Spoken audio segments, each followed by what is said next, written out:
been... I don't even know how long it's been. It's been a while since played freaking this game. Yippee!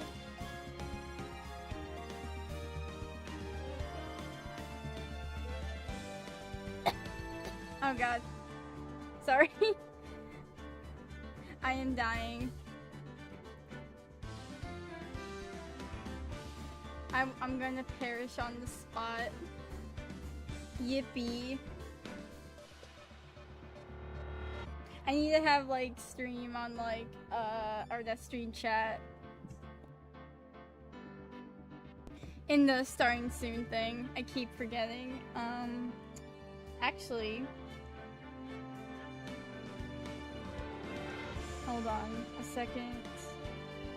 I'm gonna switch screens for like a second. Where is it?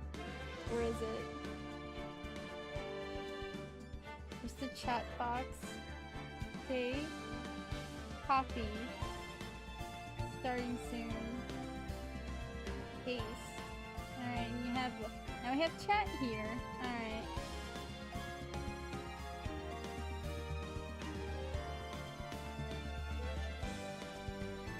There's goo on his sweater already? What? And where someone just lurk, alright. Okay, now we have chat. Prop hunt.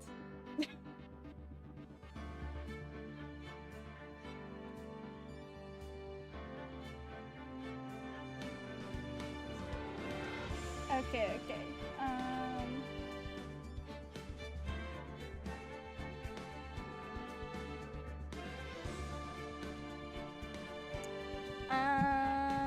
Okay, yeah, I think we should be good.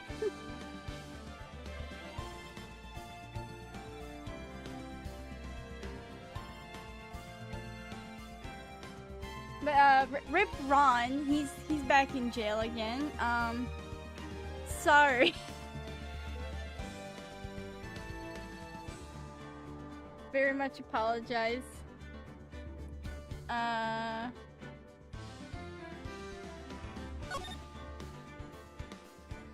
Did not mean to. Oh, let me turn down TV volume. I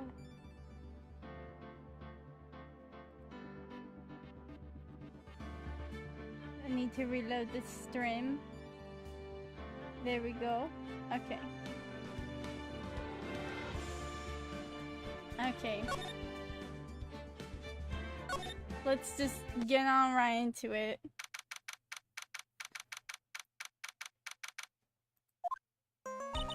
You know, I'm glad we found the urn and all, but poor Mr. Delight got arrested again. Well, supposedly, Mr. Delight was in the CEO's office when the murder occurred. No way! No way, Jose! I just don't buy it.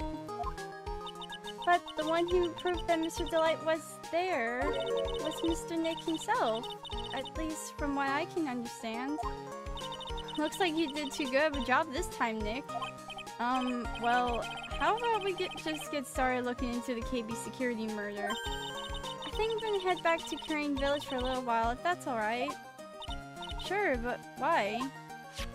I'm going to bring the sacred urn back and have some people take a look at it. Oh, that's a good idea. I think I'll go with... No, Mystic Maya. No, wait. No, Mystic Maya, you should stay here. I want you to spend some quality time together, full of love and happiness.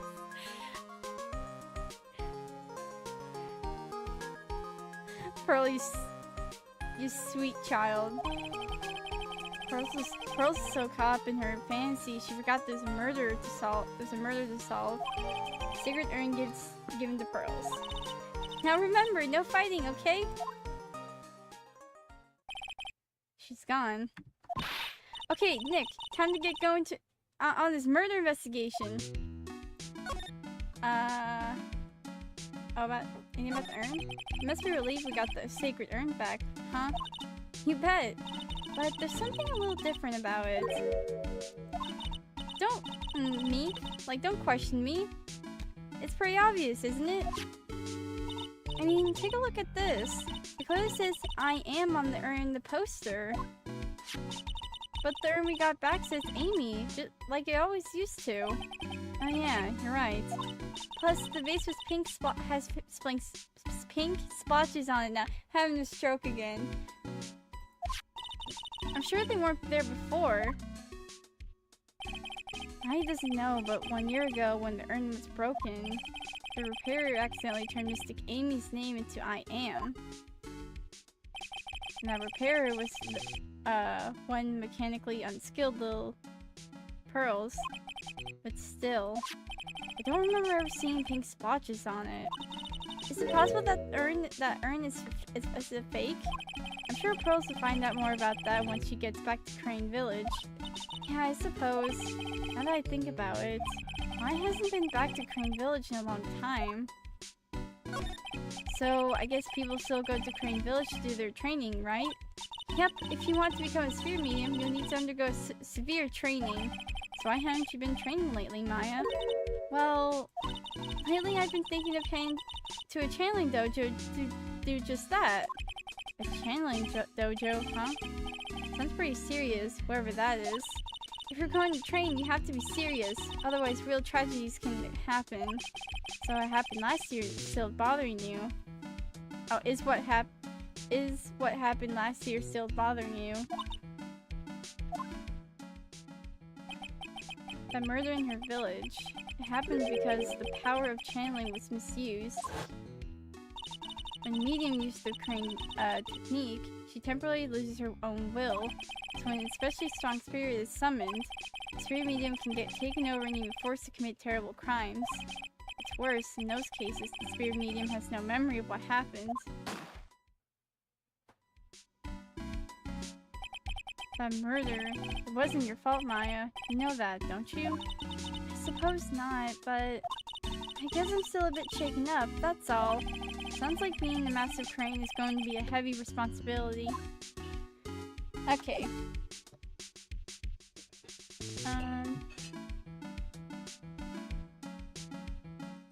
Okay. Move, let's see if Ron is in here.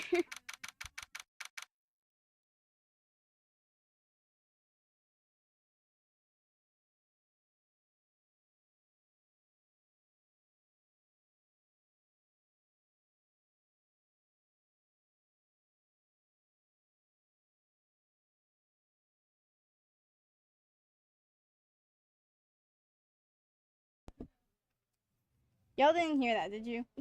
I don't.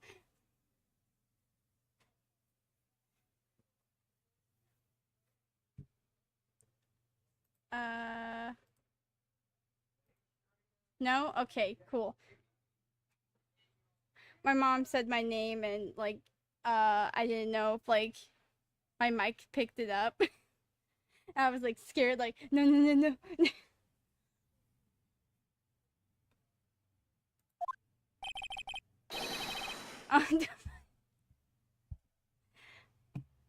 I already told you it's not me.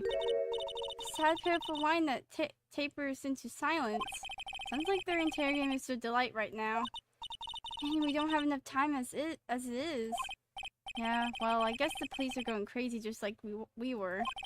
Yesterday they thought he was a thief, but now they got a murder case on their hands. I guess you're right. That guard over there looks a bit on edge too.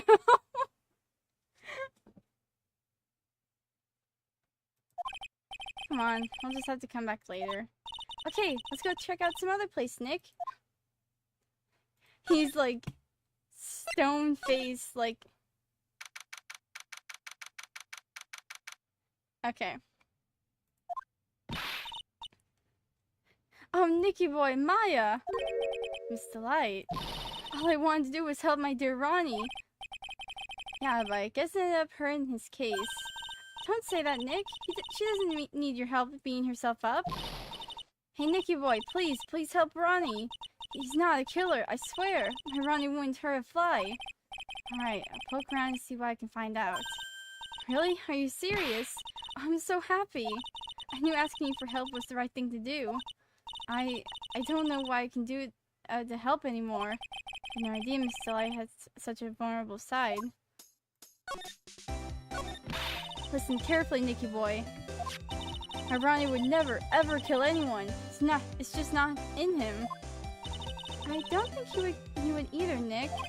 Yeah, but you have to admit he's got a bit of a temper to him. It's not that hard to imagine. It's not that hard to imagine him just snapping and screaming, "Please die!" He would never say that. Anyway, Miss Delight, he might not be a killer, but he's still going around saying he's a thief. I already told you, that's just a fantasy for him. Miss Delight, I hate to say it, but you're the one living in the fantasy world. What? How dare you say that to me, Nicky boy? I know everything about my Ronnie. He wouldn't have any secrets between us. Oh, we don't. Whatever. Ronnie isn't the thieving type. He's so honest that he won't even sneak a nap.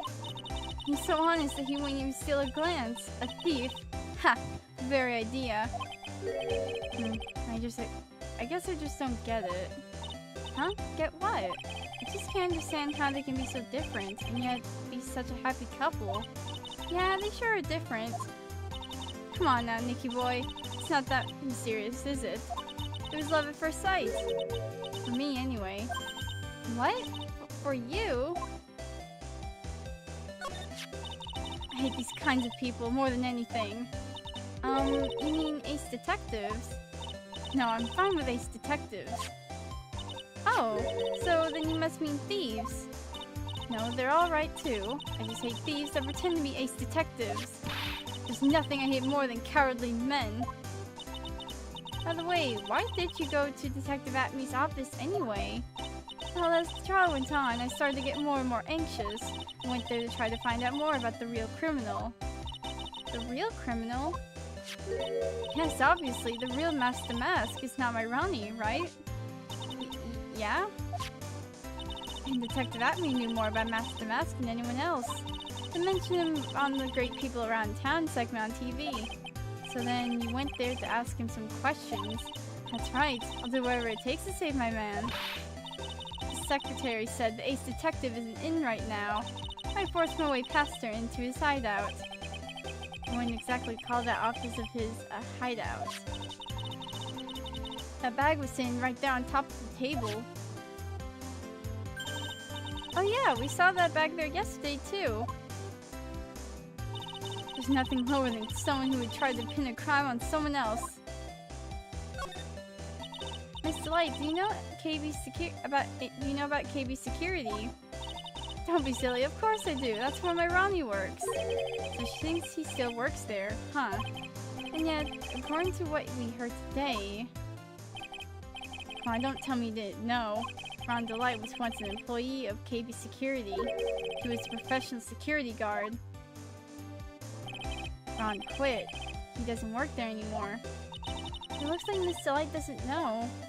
KB Security is only about 20 minutes away. By motorcycle, that is. But he told me it takes 30 minutes by car. Well, I have to admit, I tend to fly pretty fast on my bike. To make it to KB Security that fast, are you sure you aren't literally flying? Why don't I give you a ride sometime? Or better yet, how about now? No, I'll pass. Thanks. Why don't you just tell us where it is and we'll go ourselves? What a scaredy cat you are, Nick. So I told us the location of KB Security. Okay, let's head over there right away, Nick. Not before we hear about this love story. So... was it really love at first sight when you first met Mr. Delight? Well, maybe not at first sight, but Ronnie saved my life. Saved your life? I was at work one day when two robbers suddenly rushed in. Well, not the kind to just curl into a ball in the corner, so I fought back. Robbers? Yes, they took me hostage. I was so frightened. They were both carrying these huge knives and I broke down into tears. Yeah, I would too if I were in that situation. Oh, I think I get it. Did Mr. Delight come running to save you? Yes, exactly. I remember he looked so handsome in that guard uniform of his. He went right up to those two knife-wielding robbers and screamed in their faces. Please stop it, he screamed. I could see the robber's face turn pale. The high-pitched shriek of his does have a surprisingly strong effect on people. And crying and swinging his arms like crazy, he attacked the two robbers. All by himself, he came to save me. A total stranger all by himself. He was so scared that he was crying and shaking, but he still risked his life for me. Wow, that's a great story. Yes, you may not look it, but in a tough situation, there's no one better. That's why I fell in love with him like I did. That's so romantic. I'd fall in love too, I guess.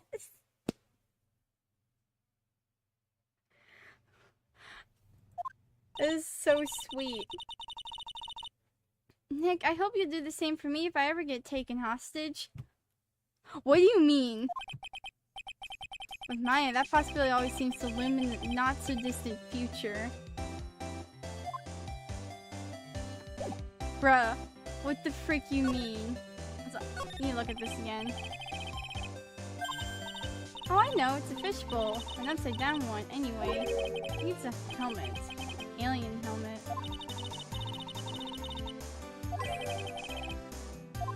An alien transceiver. Oh, that? Ronnie brought that home one day. He asked one of his friends from work if he could have it. It's a Space Ranger uniform. I've never seen Ronnie happy in his whole life. Oh, man, now I want one too. I wonder if TV Security was in charge of security at the event from the old case. Okay. Well, I don't know. Anything. I doubt it, but like... Wow, this place is literally crawling with cops. What did you expect? Now they know that he was actually masked to mask. This must be incredibly embarrassing for them, don't you think? Yeah, I guess they're trying to make up for it by tearing the place apart. Hey, I just noticed. Gumshoe's nowhere to be seen. Well, he is a homicide detective. He's probably working on the murder case. But wasn't he in charge of the mask-to-mask investigation all the way up to yesterday? Well, a murder case is a lot more exciting, isn't it? He'd say something like, "There's nothing like a good murder case, pal." Points for the quality of the impression, but I'm not sure Gumshoe has bloodlust, Maya. The man can't look at blood without fainting, I feel. Alright. Where?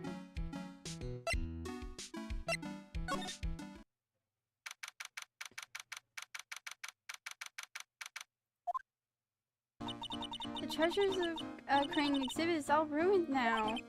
Maya, I'm sorry, it's just so sad. This is our big chance for everyone to learn about spirit channeling. Maybe I can cheer her up somehow. Well, now that we've got the sacred urn back, maybe they can reopen it. Really? Sure, maybe we can label it the Urn of Mask's Desires. That would probably attract a lot of attention. Whoa! Whoa, whoa, whoa! That's brilliant, Nick! We can clean up and be filthy rich! Wow, that was surprisingly easy. Oh wait, no, wait, it's not. I wanna go to the warehouse, see if there's anything here. Oh, it's you, Mr. Wright. Miss Andrews. What's she still hanging around down here for? So how is it going? About the sacred urn? What about the sacred urn? The urn? Oh, that's been taken care of already. What do you mean? Oh, that? Taken care of? Do you mean it's been found? Yes, it was brought in during the trial today. Oh, really? You really are the greatest, Mr. Wright. Mr. Wright had nothing to do with it. It was Mask's wife that found it. Well, anyway, I'm so relieved. I just heard all about it on the news. So that detective was actually a thief all along. It looks that way right now. It's my fault. I'm the one who ended up hiring the mask to guard the treasure. Don't blame yourself. You were just doing your job. Hey, Nick, if she wants to apologize, you should let her. So, when was it that you hired Detective Atme again? about 20 days ago. And when was it that Master Mask's calling card arrived? That was about 10 days ago. So he sent a calling card to the very place he was hired to guard. I guess that's it then. Detective Atney must have really wanted the sacred urn after all. I guess so. But why though? Well, I mean, I know why, but like... What? So Master Mask murdered someone as well? Well, that's how things look right now. Yes, but I thought that he was here stealing the urn at the time. Well, we're talking about a criminal mastermind, so anything is possible. Nick, let's get down to business already. On the night of the theft, did you notice anything suspicious about Detective Atney? No, I couldn't have. After all, he was hidden the entire time. Never even caught a glimpse of him. Claims that that's the way he always operates. That's just what he says so he can have an alibi while he commits the thefts himself. Yeah, he was caught in the crime scene photo dressed up as Master Mask pretty well. I'm so glad you got your sacred urn back. Yes, but there's still something that bothers me about it. What is it? I'm not exactly sure, but somehow the urn that came back seems different. Really? You wouldn't know anything about that, would you, Miss Andrews? No, I don't know anything. Why would I? Oh, come on. Cyclops? What do you think this means, Nick? It means the person that holds the secret to the mystery of the sacred urn is our very own Miss Andrews. Okay.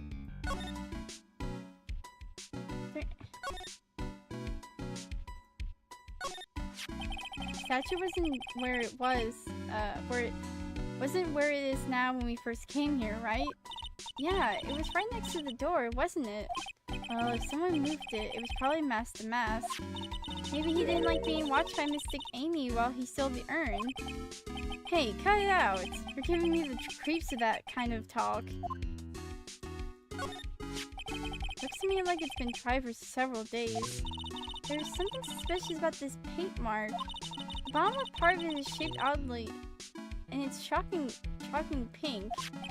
I don't see how the color of the paint is in any way important. But it is Phoenix. Let's look at the box again. A pathetic looking wooden box. Oh, that's the box I had sacred urn in it. Don't touch it. There may be clues to the thief's identity on it. I worked so hard to make that box. Huh? You made that poor excuse for a box, Maya. What's that supposed to mean? I was so proud of it. Aw. Poor Maya. Maybe it'd been better if Master Mask had taken the box too. Jesus Christ, man. That's the burr. That's still on the ground. Okay, well, let's see what we can get out of Miss Andrews. Actually, wait.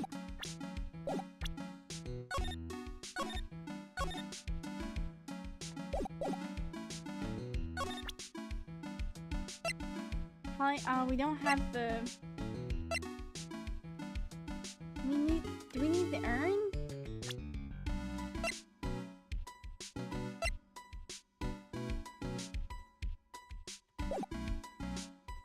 Okay, well, let's present Magatama and see what we can find out. If there's nothing here, then I'll just go to the CEO's office. Miss Andrews, do you know anything about the sacred urn? Do I know anything? I'm in charge of the entire treasure exhibit. The urn that was submitted before the court today. It's obviously not the same urn as before. Well, that's true. If it isn't the same, it could be a fake. A fake. You're the one who said it wasn't the same, so that's the most obvious explanation. Do you have any evidence the urn was submitted at the trial was genuine?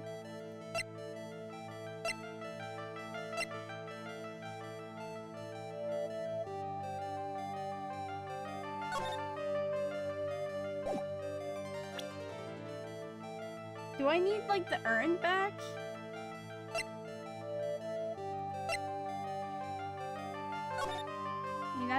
box. The urn was in.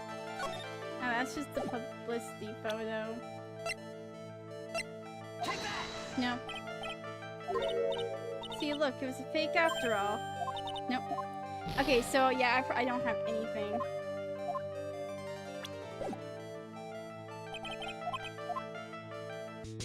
I need the urn back. Alright, let's move.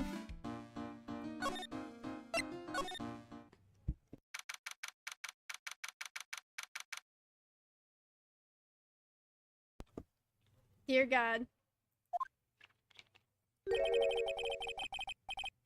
So I guess this is where it all went down, huh? The walls in here look thick, just like you'd expect in a CEO's office. Why does that have to do with anything? Hey, it's you guys. Oh, it's Detective Gumshoe. Today was a real train wreck for you guys, huh? Sure was, pal. That prosecutor made real fools out of us. Yeah, I feel for you. No, that's not like you at all. I thought you'd be more like, oh, that was great. You guys got whatever you deserve, pal. Or something to that effect. Do I really sound like that to you, pal? But the gumshoe fits. Well, anyway. The point is, I can tell when someone puts their hearts into their jobs. I can sympathize when things don't go your way. Sometimes, I feel like wrong is the only way things go for us detectives. Wow, I had no idea Detective Gumshoe was such a nice guy. This little love fest is over, maybe we can start investigating. Detective Gumshoe, tell us what you know about the murder. Okay, but the thing is, I'm really not supposed to. Hey, come on, what about, how we put our hearts into our work? Things are really working against us right now, and we need help. Okay, I'll tell you. Just don't start crying on me, okay, pal? Okay, I won't cry on you, pal. The victim's name is Kane Bullard. He was CEO of KB Security and a pretty big fella in his own right. His corpse was discovered at 9 o'clock this morning. His estimated time of death was 1 in the morning on October 12th. Cause of death was blunt force trauma to the head, probably an object in this room. It happened at exactly the same time the mask was stealing the urn. Huh. Okay.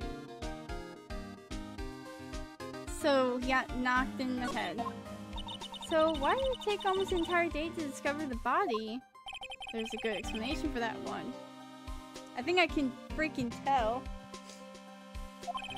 Well, its body was stashed away inside that safe. Safe? Well, it is pretty big. Nobody had heard from him. When they opened the safe this morning, out he came. Oh, so the body fell out. That white string must be the shape of from when he fell out. I think we still need some more information about Mr. Bullard. Maybe you could start by getting the man's name right. So, what happened to Master Mask? He's at the detention center screaming like a madman. Investigate me again! Keeps yelling. No, I didn't mean him. He's not the real thief anyway, right? Oh, you mean that detective at me. Oh, that was great. That guy got what he deserved. Hell, that's a detective I know and love. Think about it. I mean, he was always around when when the calling cards showed up. He always mysteriously disappeared when the heist took place. He was hiding at the crime scene. Heh, yeah, right. That's the lamest thing I've ever heard. That's how you just knew he was the thief. I'll explain how he was able to retrieve the stolen item he keeps bragging about. Yeah, he just did that to make himself look like a great detective, that's all. There's this one thing I can't figure out about his first heist.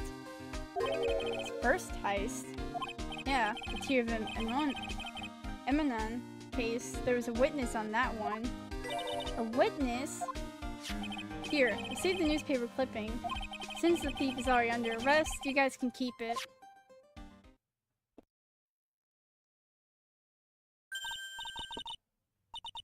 Hey, this guard here, haven't I seen him somewhere before? It's pretty small, so it's kind of hard to see, but now that she mentions it...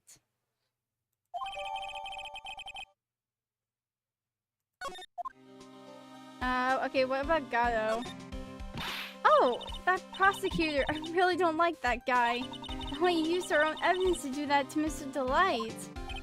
Yeah, I think he did that that way just cause he knew it'd hurt more. That's why my gut tells me. That's what my gut tells me anyway. So who is that Java-addicted masked maniac anyway? Prosecutor Gato is quite the enigma, huh?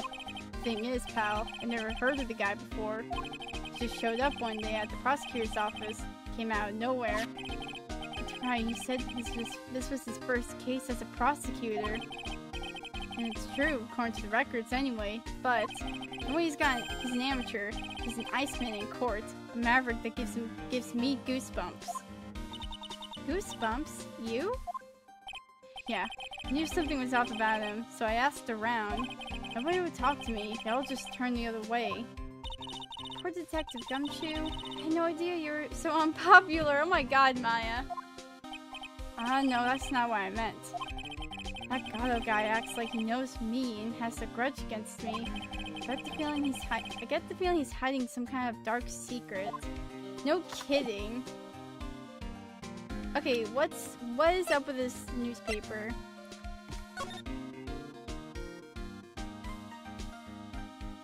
Precious Gem.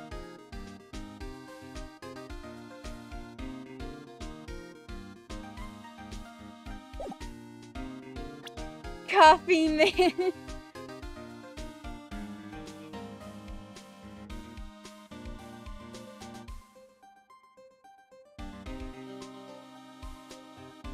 My freaking coffee man.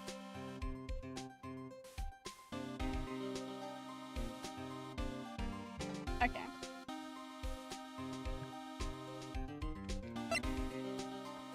Okay, let's look at the room. Check out this big, thick binder here. Leave the heavy lifting to me, Nick. Reading a file isn't exactly back-breaking work. Just a little hard on the eyes. Oh, what did you find out, Nick?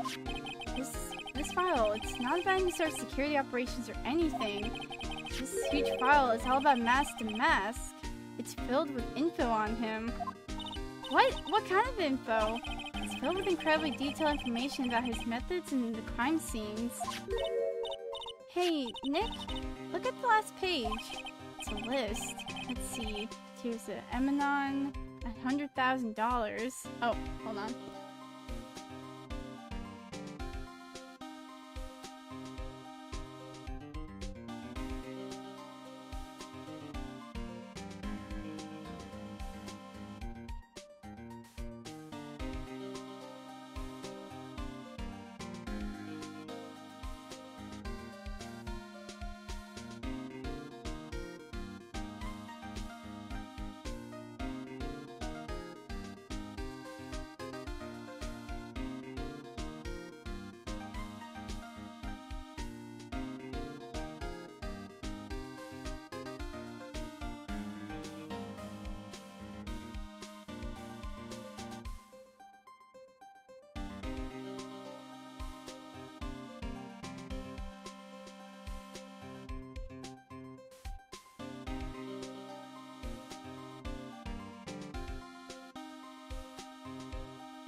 Okay. Okay, so wait, so there's a list of like the stolen objects. Emanon, $100,000. This looks like a list of all the treasures that Mask to Mask stole. So then $100,000 is the value of the stolen item? I don't know. That number sounds kind of low to me. I think I'd better secretly make a copy of this list. Can I read the list? I want to see. I can. Okay, let's see here.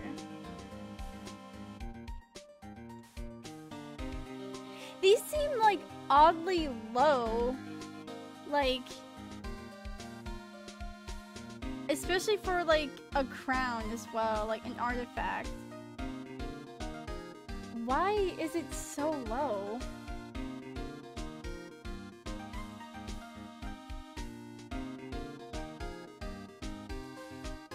I don't know what the economy is like in this game, but that's cheap. These look like some kind of bookshelf slash rolling cabinet hybrid. I can't get in between these two shelves. Don't strain yourself trying. It looks like the shelves are controlled by a special panel. So I guess it's one shelf at a time, huh? Looks like they're filled with a bunch of files. Yeah, files filled with data about security jobs they were hired to handle. It'd be a good night's reading if you got insomnia. I was hoping for something a little bit more exciting, like UFOs or something. Okay, well. Oh, there's a button. Oh wait. This must be the CEO's desk. It's a lot simpler than I would have thought. It's how much they were sold for, maybe. I highly... But they're so cheap, though.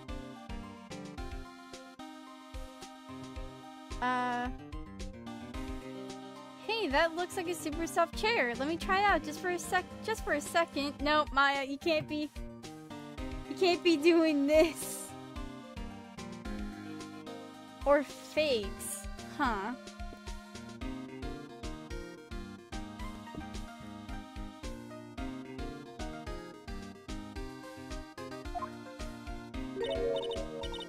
Oh, nice. I feel just like a CEO. Hey, you, whip me up a cup of some really expensive important tea and some scones. Move it. This is the life. The victim sat in that chair just before he was that brutally killed, you know. Yeah, Maya, don't be freaking sitting in the chair. This rope, you think it fell out of the safe when it was opened? I don't think so. So, you mean... Yeah, I think the string shows where and how the corpse is lying. You mean the victim... He was killed by being crushed by the safe door? She can't be serious, can she? Let's look at the safe. You would think about it. A dead guy was laying in here all night. Yeah. Oh, by the way, don't bother asking about fingerprints. There were none. Well, somebody opened the safe on the night of the crime, right? Yeah, and so... Well, if Mr. Bullard's body was hidden in there, doesn't mean that it was opened by either the killer or the victim, right? Yeah, I guess so. Oh. I got some bad news for you, pal. Are you ready? Okay, shoot. Opening this baby is no piece of cake. There are only a few people who know how to open the safe, pal.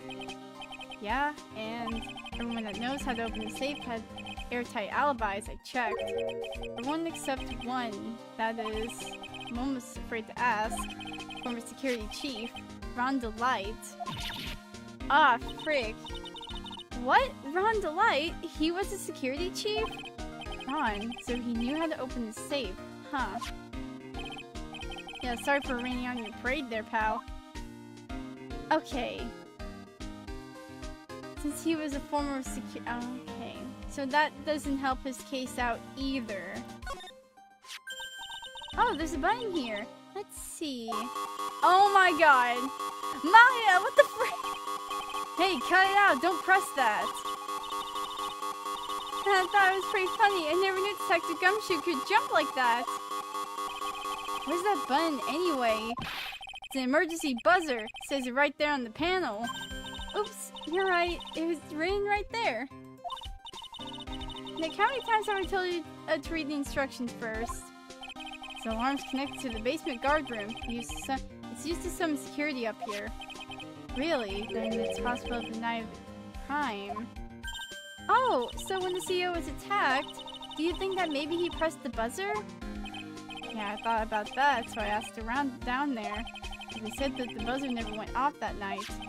Also, we couldn't find any fingerprints on the buzzer. So Bullard, the victim, wasn't wearing any gloves, by the way, just so you know. I think we better go talk to that guard about this emergency buzzer. Cool. Okay. Secret painting? Ah, look at the huge framed photo!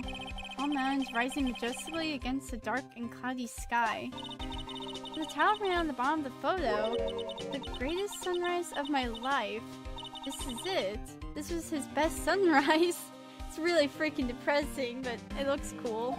Either this guy didn't get out enough, or he had really rotten luck with the weather. Maybe if he had lived a little longer, he would have seen some better days. Jeez.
Okay.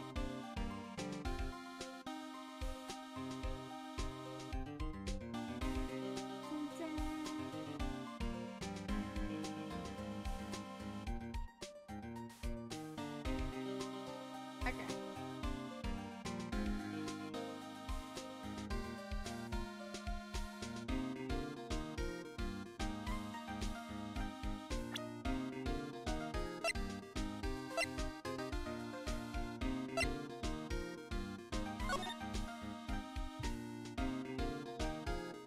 Bruh.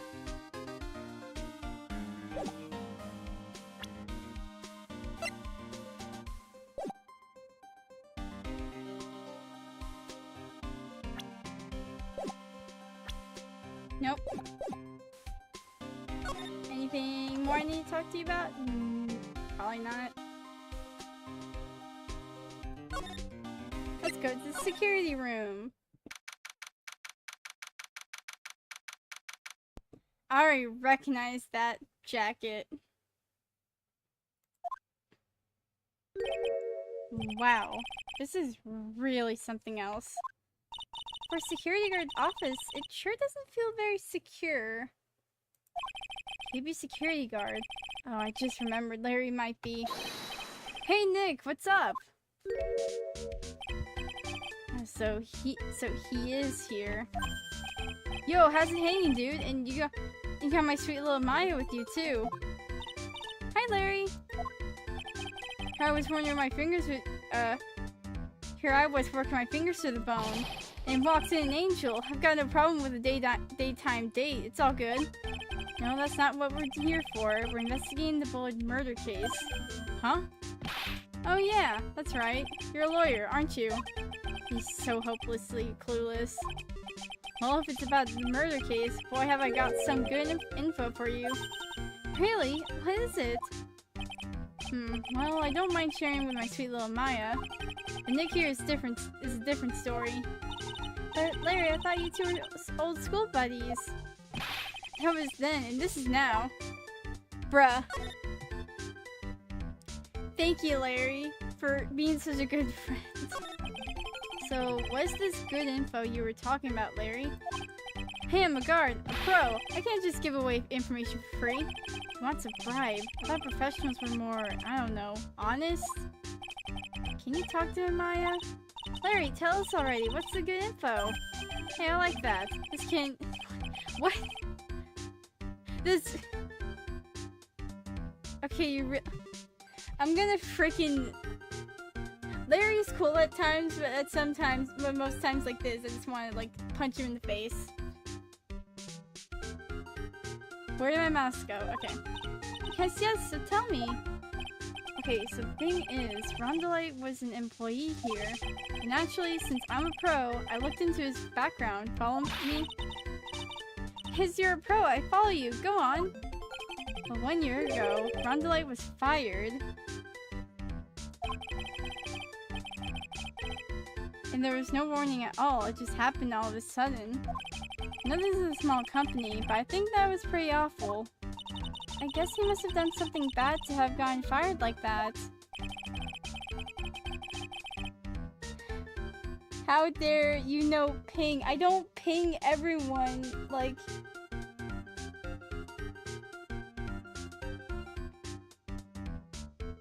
I don't ping everyone that, like, I'm streaming.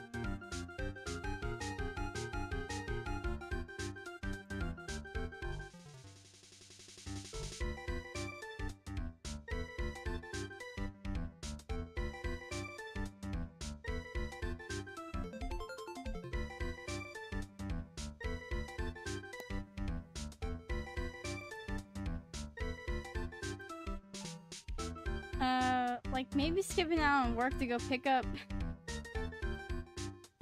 Larry, can you shut up? No, that's just you. So, what is it like to be a part-time security guard? Let me tell you, it's tough. Well, you know me. I get by alright, I guess. First, I have to keep my eye on those monitors, all the time. Monitors? There are security cameras in each room around the building. It's really hard. Sometimes I feel like my eyes are gonna fall out. Oh. And if I see something suspicious, I have to contact one of the teams. What teams? Security teams for this company. They're supposedly the best in the business. I'm not amateur either, so if it's something small, I don't bother calling them. So in other words, you basically watch TV screens all day long. You were in this office when the murder took place, weren't you? Well, why do you say that? This is just a part-time job for me. I can't operate the equipment. And I'm dumb. And if it is part-time and you are dumb, you're still in charge of security here. Hey, give me a break. Don't try to pin the whole thing on me. That's not fair, Nick. Huh? I don't think you can expect someone like him to take any responsibility. Anyway, the point is you were here that night, right? God dang it, Larry! What the frick, man? Oh no, I knew something smelled bad, and it was the butts after all. Well, it's like I always say, that was then, this is now, okay? Looks like I'm going to have to break this his Cyclops after all. Great! Alright, well, let me look in this room. What the frick is going on? The screens are there show what's going on all over the building, everywhere. It's my job to keep a steady eye on them, all of them. I wouldn't sound so smug if I were you. Can you watch regular TV on these too? Anyone would sit here and watch TV instead of working? It's Larry. Hey Maya, I'm a pro, okay? Besides, you can't get regular on TV on it. How do you know that, Larry? Because that was my first bit of investigation, if you know what I mean. I know what you're thinking. It was a professional investigation, all right? Something's written on this poster in fine print. A guard's 5 commandments. Wow, this sounds serious. Let's see what it says. Number 1, obey thy superior. Number 2, respect thy superior. Number 3, smile at thy superior. Number 4, salute thy superior. And number 5, buy donuts for thy superior upon command. It's signed Wendy Oldbag, head supervisor. No! Why does she... Why? She's one tough old bird, let me tell you. Cross her and you come face to face with a real genuine ray gun. Yeah, sounds scary, alright. Well, fortunately she's on vacation. That's why I'm so relaxed right now. Oh, thank God. We don't have to deal with Wendy.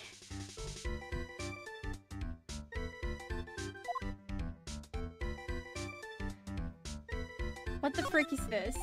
That's my partner's seat. Your partner? Well, that's why I call her. She's my superior, actually. Kind of a weird old lady. Oh, you're talking about old bag. There's tea spilled all over the machine, you know. Oh, don't worry about it. Just the other day, I spilled some chocolate milk on mine. Still works fine, more or less. They really know how to build them, I guess. We're freaking screwed. Wow, take a look at these things here. Hey, Larry, where are they? Did you say, Hey man, it's not like I have to know what they are to do my job. I always thought they were just some kind of decoration or something. Oh boy. How did this guy ever get a job here anyway? If Wendy's here, then I wouldn't be surprised if he was here. This looks like a freaking... like monitors, like, for a bomb or something. Hey, Larry, that's your jacket, isn't it? That's right. Did you know you hung it right on top of some kind of lever? Yeah, sure. I was told never ever touch that lever. She scowled and huffed at me. Something terrible happened to you. Got it, greenhorn? So, why hang your jacket on such an important lever? Because it got me curious. The jacket's weight pulls the lever down. That's what they call an accident. Doesn't the suspense just kill you? Don't you want to know what'll happen, huh? It's true. It's killing me too. What about you, Nick? Yeah, but for a different reason. Anything?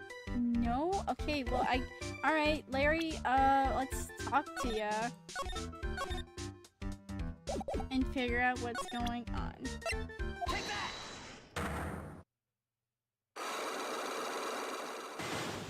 Okay. On the night of the crime, you were working hard like you were supposed to. What? Huh? Of course I was! Why wouldn't I have been? But didn't you sneak out of work just yesterday to go see Miss Delight?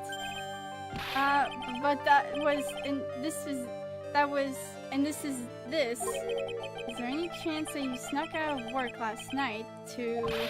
Never, I didn't sneak out. I tell you what, I'll even bet you $1. $1? Wow. Now that's confidence. What's with the that drenched in the rain puppy look on your face? Do you have evidence that I left my position, or are you just pulling my chain? Evidence that Larry was not made a station when the murder happened is... It was this, wasn't it? Yeah. This wallet, you know about this, right? Never seen it before. Liar, you hand-delivered this wallet to Miss Delight just yesterday. Give me a break, you can't expect me to remember every little thing that happens. Well, I do expect you to remember something that happened just yesterday. What time was it when you found this wallet?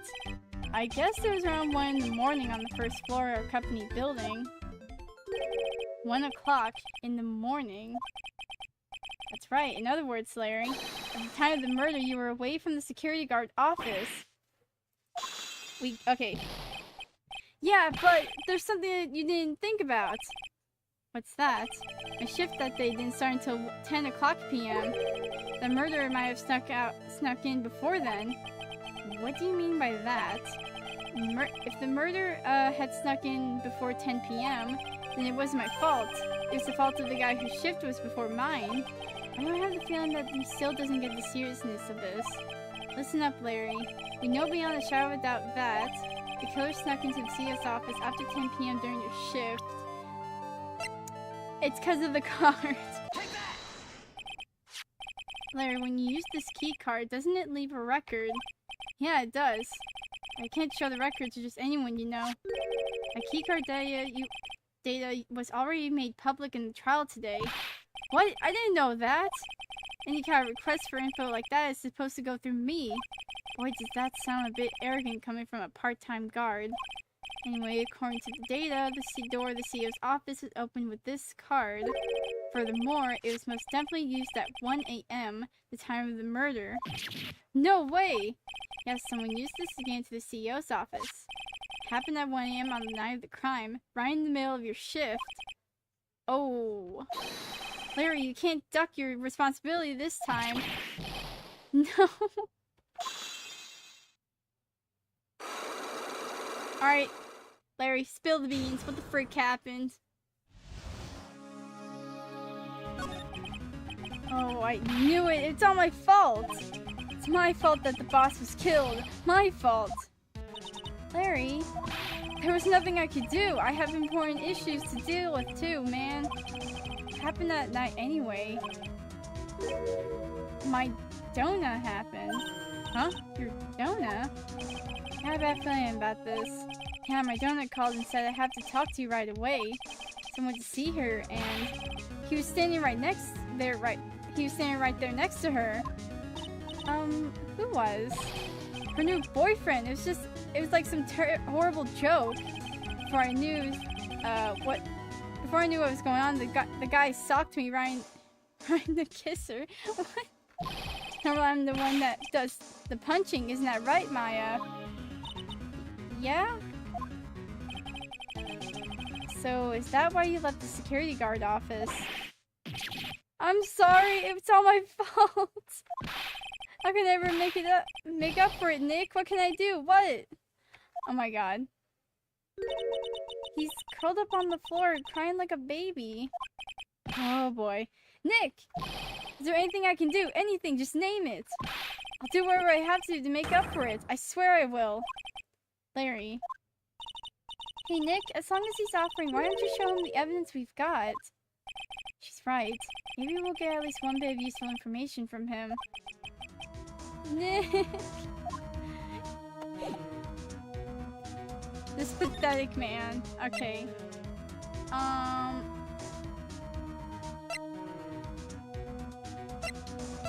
What about the buzzer? The buzzer in the CEO's office is directly connected to this room, right? That's right. Just like my heart is connected to yours, Maya. Huh? Go ahead, Maya. Press the buzzer in your heart. I promise I'll come right to your rescue, like the professional guard I am. Wow, that was pretty good. Thanks. I try. This man. Do you think you could tell us about the buzzer now? Yes, please. Please tell us. Okay, I guess so. Prepare to be wowed. Okay. I accidentally pressed the buzzer earlier. Yeah, I heard it. So that was you, huh? You're a security guard, aren't you? Why didn't you come to the CEO's office? Well, this is the 3rd floor of the basement. The CEO's office on the 1st floor. Thought it would be a good idea to stop to wait and see approach. Plus, there's a police detective here, right? I just didn't think it was necessary. It's as if he was trying to win an award for the laziest person on the planet. Let's get back to talking about the night of the murder, okay? Is it true that the buzzer didn't go off that night? It must be a record, right? You must have had a look at it, right? Of course I did, and I couldn't possibly have made a mistake either. Do you think you could take just one more look for me, pretty please? Oh, okay. I just can't say no to you, Maya. What do you think, Nick? It's probably right. I don't think even Larry could make a mistake like... Oh! What is it? What's wrong? I made a mistake! Huh? But how? It can't be. It's impossible. Okay, enough already. What about the records? That night, it went off just once in the morning around 1 a.m. 1 a.m.? That's when the murder happened. Really? Are you serious? That's terrible. It can't be. Oh my god. Larry. Larry. My guy. My man. What the frick? No. You guys have really made me reflect on the way I've been living. But the only problem is, with all this reflecting, where's the time for love? Frankly, I think reflecting is a bit overrated, you know. What are you going on about, Larry? Plus, do you honestly have any new info on the buzzer record? Huh? The record? No, nothing at all. This guy reflects about as much as a piece of black carpeting. I don't think he would know anything about this. Or this. Or that. Can I present any... Can I ask about Ron? I'm really sorry, Nick. I swear I want to change our ways. Thing is, just don't have any interest in men. What? How is this a dialogue option? How is this? This guy really needs to get his mind out of the gutter. Larry's your stereotypical guy, alright? Do you know anything about Kane Bullard, then? CEO of our company. He's a pretty good guy. Huh? Really? Yeah, you bet. You know how I'm not very good about working hard, right? Yeah, I kinda noticed. Well, guess what the boss said to me about that? Don't expect much work from you, Larry. In return, just don't expect much pay. I see. Guess he had to follow some kind of dumb law about having security here in the building. So in order to pay the lowest wage possible, he went to the bottom of the barrel. To be honest, I really looked up to the boss. If I ever grow up to be CEO, I want to be just like him. Don't worry, Nick. I promise I'll hire you for security. We'd probably do a much better job at it than you, man. What the frick?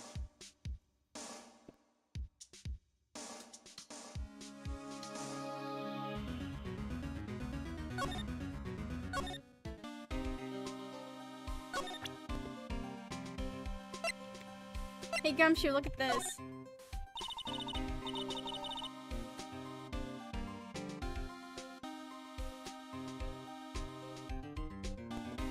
Detective Gumshoe, about this right here. Sorry, it's hard to believe, but there's a limit to how much my brain can hold. Got 2 ears and 2 eyes, but I only got 1 brain. You can see your eyes and ears, but the jury's still out on the brain thing. Hey Nick, if you have something to say, just come out and say it. No. Nah, I'm good. Okay, actually, can I ask about this? This is his first heist, and I guess I underestimated him. I was sure I was going to get him, so I was careless and lost info on the witness. My witness, do you mean the guard in this photo? Yeah, he and the detective worked together to try to catching Mask to Mask. But he got away anyway, huh? That guard. got the weird feeling that I've seen him around lately. Is it wrong? Because... Wait.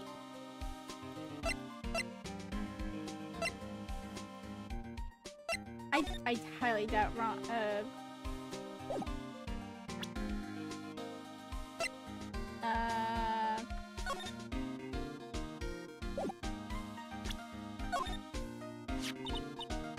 So about this. Huh? What's that? Hey, wait a minute, Maya. What's wrong? I copied that data without permission. Don't show it to him. He might get mad at us. So, what are you two whispering about? Oh, it's nothing. Just my billfold. That's pretty, thick billfold you got there, pal. Now I really want you to show it to me.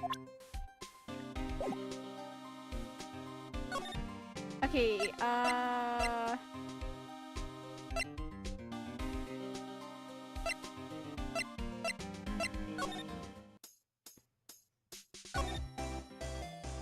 don't know I can get any more info from you. Okay, Pearl's not back. Detention center? Nope. Okay. No, I don't want to examine the room. Okay, there still has to be more.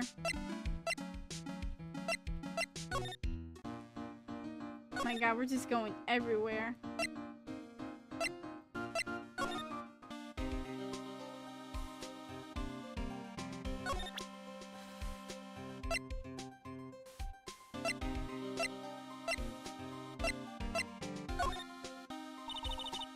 No.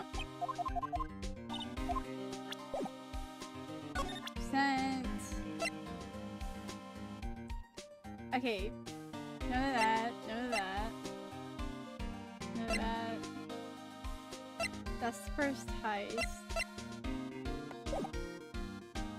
Move. Security room.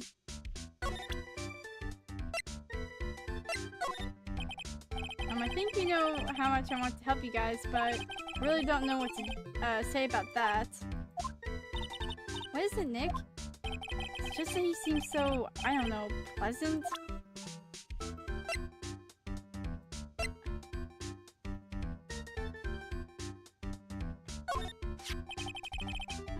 Okay. Okay, no info on the buzzard.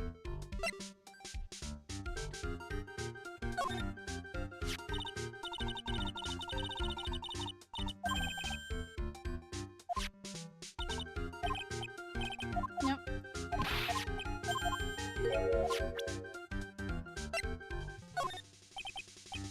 Nope.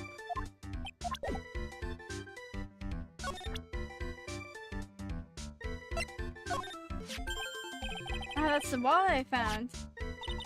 You found it when you snuck out of work to get, sucked in the kisser, right? I didn't sneak out of work to get sucked in the kisser. If only I had been more responsible at work. I might have spotted the murder on the monitor like I was supposed to. Mary, you really do feel bad, don't you? Yeah, well, maybe it's all for the best. I think it's brought Desi and I closer together. She's married, Larry! Just like they say, every cloud has a silver lining. You gotta see that old bar of glass as half full, am I right? Now he's starting to sound like the Larry I know. Don't forget, Nick, half full.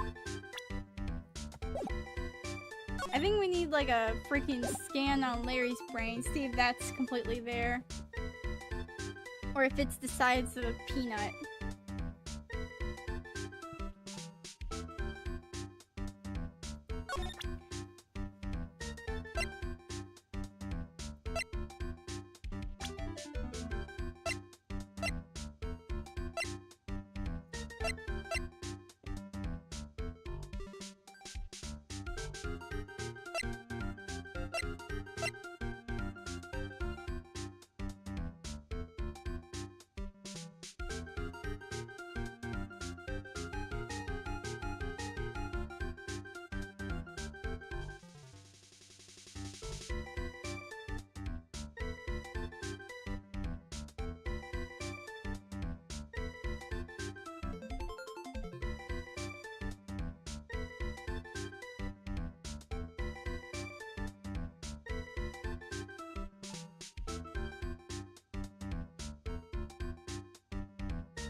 I feel okay. I don't. Actually, wait, Gumshoe, do you have any info on Pollard? Present.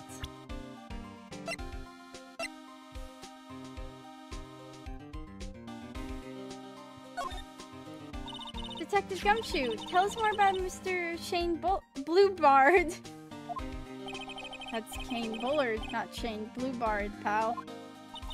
Oh yeah, the victim in this case just doesn't make much of an impression on me. Well, you were the victim up until Mr. Bullard was found dead. Yeah, and his body wasn't discovered until this morning. Anyway, we don't have enough information yet. Can you help us out? Sorry, I'm actually a little confused myself. For some reason, I'm just blabbing like an idiot right now. Okay, Nick. Now's our chance to get more info about the victim, so hurry up and ask. Okay. Can you tell us more about Mr. Bullard? He was the CEO of KB Security, right? What kind of company is it, anyway? Well, the company was basically sends out security teams out to buildings to guard them. Mr. Bullard must have had the chance to learn a lot of secrets doing this kind of work. Oh, and I don't know how to put this, but the guy was kind of a money grubber. Really? Me too. I just love money. I can't ever get enough. Please stop leaning in towards me like that. You aren't getting to my wallet. Anyway, it looks like he did some pretty shifty stuff to earn his millions. Oh, so that's my problem. I need to be shiftier. No, Maya, please. Let me go already.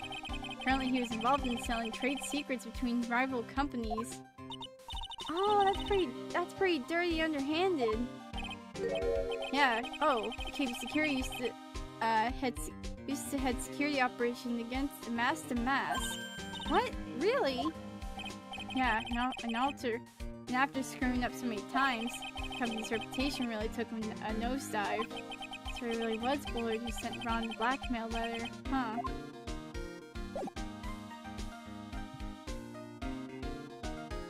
So, okay.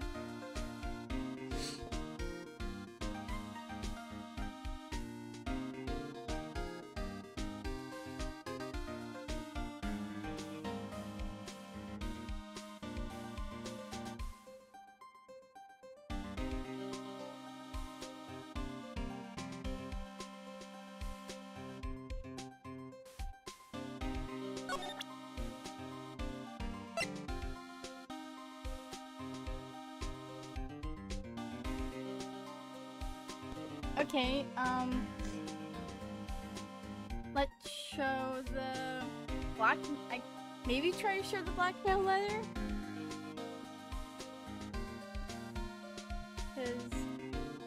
Since that was just brought up.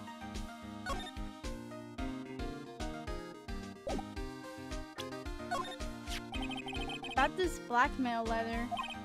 Yeah, I've been thinking a lot about it too, pal. Why would Kane Bullard have been blackmailing Ron Light anyway?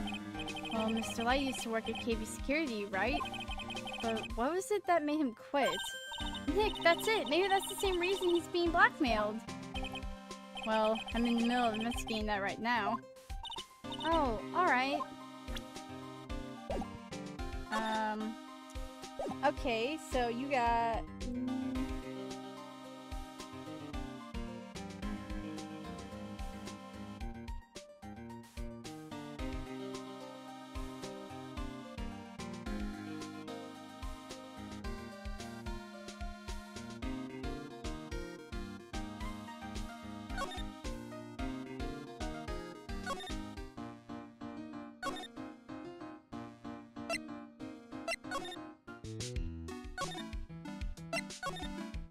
Is Ron? He is. Okay. Mr. Wright! Mr. Delight, did they finish their interrogation? Yes, but please don't leave me alone anymore! Mr. Delight, you lied to us before, didn't you? Well, you see... On the same night, the sacred urn was stolen from... Oh wait, that's Phoenix. Never mind. I thought that was still Ron. On the same night, the sacred urn was stolen from the Lordly Taylor department store. Blackmail letter, you got summoned you to KB Security to hand over some money. Then that's where the CEO, Kane Bullard, was murdered. But there's only one Ron Delight, am I right? So the only question is, where were you that night? This time I want to hear the whole truth. Your life depends on it. Okay. Mr. Delight, do you still insist that you are mask to mask?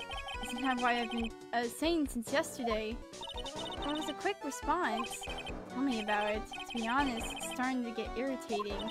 But listen, Mr. Delight. At the trial today, we learned the true identity of the thief, didn't we? Oh. Freaking madman. Take a good look, everyone. Unable to find a rival worthy of my genius, I was forced to create one by myself. Here I am, the tragic clown. I guess it's true. I wasn't the one who stole that urn.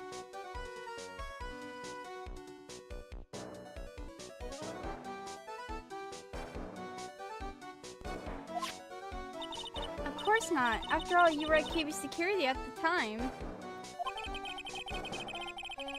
So then the person dressed up as Master Mask in this photo, it's gotta be Detective Atme. So that night you didn't go to Lordly Taylor, you went to KB Security, right? Yes, I went to KB Security at the time of the blackmail note said I should. Alright, what happened next? Well, I used to work there, so I knew where the CEO's office was. I knocked, but there was no answer. So then I used the key card to unlock the door. It's probably when he dropped his wallet. When I went into the CEO's office, someone was in there. Someone. And suddenly they bashed me over the head. Bam! Was it Kane Bullard that hit you? I don't know. The person ran away while I was still stunned. When I came to my senses, the sight I saw left me speechless. Oh god! The dead body of the CEO is right there in front of me. I thought I died myself. Anyways, I thought I should do something with the body. So that's why you put it in the safe. Yes, that's right. I used to be the chief of one of the security teams, so I knew how to open it.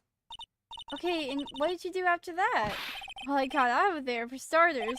I was the one who set up the security cameras in that building. So I knew how to avoid being spotted by them. Nick? All of a sudden, Mr. Delight kinda sounds like the murderer to me. Please don't say that. Mr. Delight, is it true that 1 year ago, you were forced to quit KB Security? How did you... I'm begging you, please don't tell Desi, please! Don't worry, we haven't told anyone yet. Thank goodness. No, I suppose I'll have to tell her sometime. She'll find out eventually. Why have you been hiding it from her anyway? Desi would despise me if she ever found out I was living a life of crime. Criminal, a thief. She'd never forgive me. My marriage would be over. Knowing that, why did you become a thief in the first place? Because Desi spends money like it's water. There's no job in the world that could bring in enough money, except being a thief. At least that's what I thought anyway. So we became Master Mask for desire, huh? Or desire.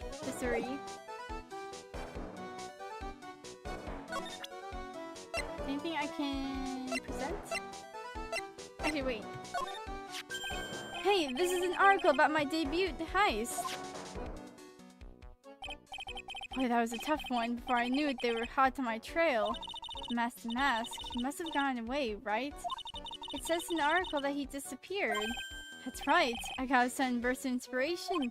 Hid my Master Mask costume in a nearby plastic bucket. And I quickly changed it to my security guard uniform. Pretty clever, eh? Wow, awesome! Hey, hold the phone! The car in the photo.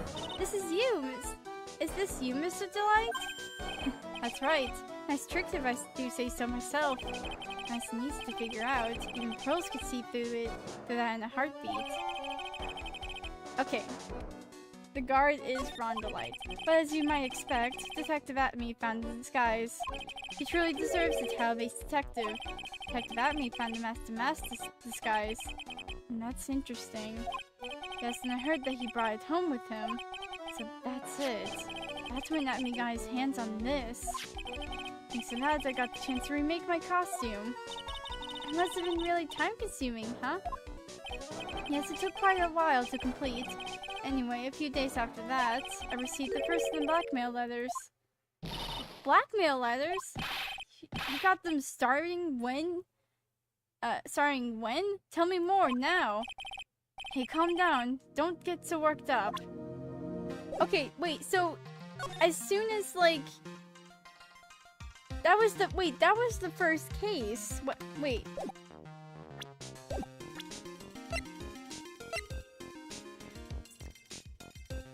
Like, his first heist, and he's immediately getting blackmailed. What the fudge? Oh god.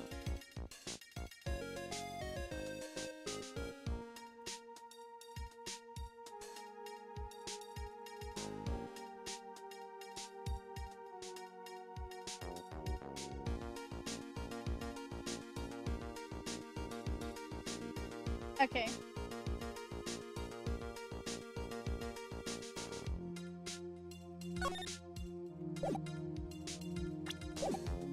Okay, yeah, so what do you mean? What do you mean, man?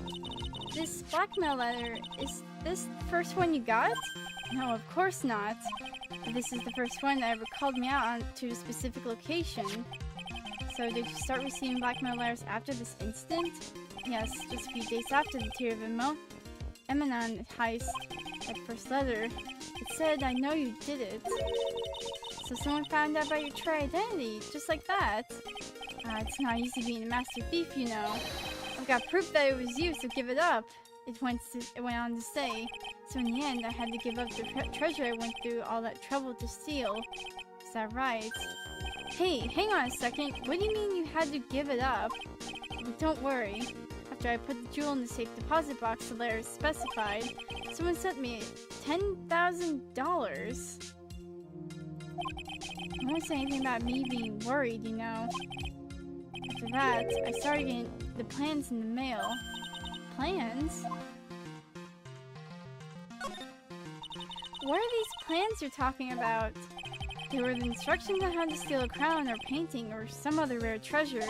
They showed the security blind spots, escape routes, and even suggested training methods. So you mean that the one who planned the heist wasn't you? No, he wasn't. I only planned the very first one. After that, I received plans from some very kind person. Incredibly detailed plans. It sounds like Mr. Delight is thankful for the person that was blackmailing him. So Rondalite was Master Mask after all, but someone else is behind the thefts. Someone who planned them all out in detail. All I had to do was deposit the treasure I stole into the safe deposit box. Then I just waited for the cash to come in the mail. I try not to look so gleeful about it. So you went after the sacred urn because of one of those plans, too? Well, see, truth is, I've never seen the urn. All I did was follow the instructions and steal what I was told to steal. Mr. Delight, is everything you've just told me the truth? Yes, but please don't tell Desi, okay? From Master Mask's second heist, he was stealing a Okay. So from then on, after the first one, he was being told what to steal. Okay. Ron, before we go, there's one more thing I want to ask you. Yes? Please don't hurt me. Mr. Kane Bullard, do you swear that it wasn't you who killed him? Yes, of course! I could never, I'm not lying. All I did was hide his body in the safe. But then I was afraid they discovered what I did, so I turned myself in yesterday. Why? Well, if the judge had ruled that I was guilty of robbery, then I'd have an alibi, right? I guess so. You're really clever, Mr. Delight. Guess I have no choice but to take Mr. Delight at his word. Mystic Maya! Hey! Pearly! Oh, Pearl's back! Okay, we need... Pearl, give us the urn. We need it. I'm back! Hey, Pearl, so what have you been up to this whole time? The sacred urn, Mr. Nick. I took it back to Crane Village to have it examined. And what did you find out? Well, there's no need to worry. They say it's the real urn. That's a relief. I was really worried. But there's one small problem. Problem? These cute little pink splotches. They said that it's paint, and they were put on the urn recently. Why are we talking about the pink splotches again? What's the big deal? What's the big deal? We've got to find out how they were there. That's the big deal. Yes, Mr. Nick, we've got to find out how they got there. Okay, we'll go find out how they got there. Please don't forget about me. Thank you, Ron. I'm sorry for pinning the blame on accident that you were a murderer. It was not my intention. Okay. Basement warehouse.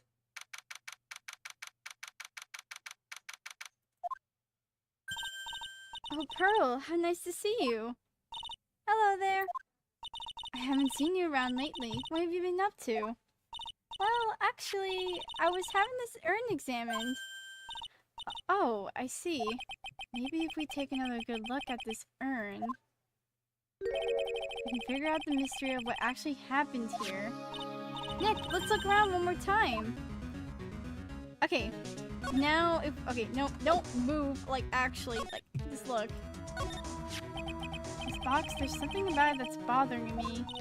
That's the box that the sacred urn was in. It looks like there's some pink paint on it, too. And it's definitely the same color as the stuff on the urn. I think I know how the paint got on it now. Alright, let's investigate again, Nick. Okay.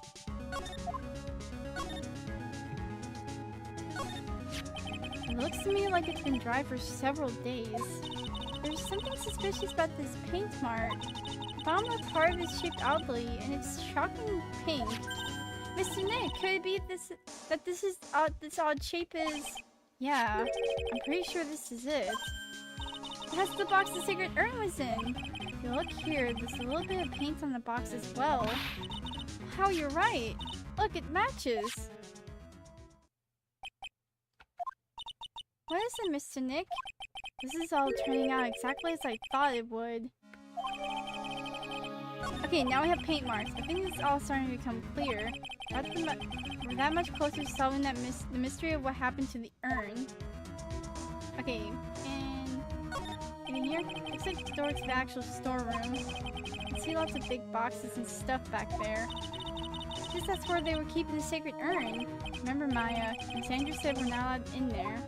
Okay, I think we have everything.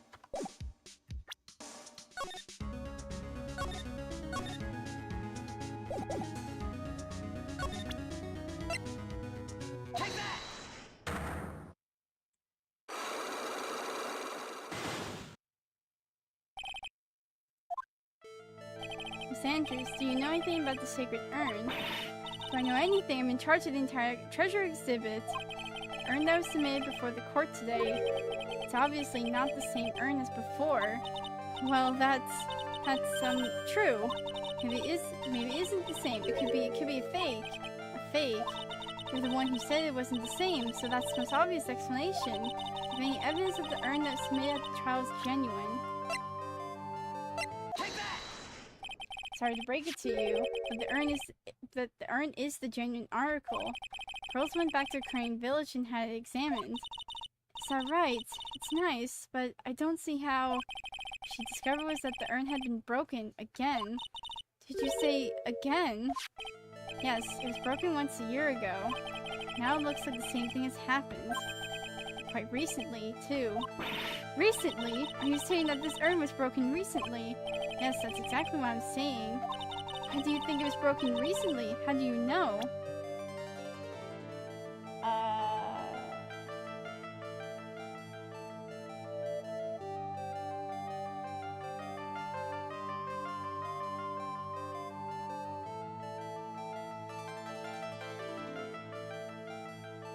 Oh yeah, the... Do I have to... No. No, okay.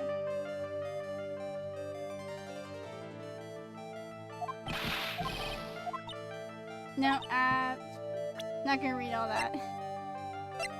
Oh wait, yeah. No? What was it?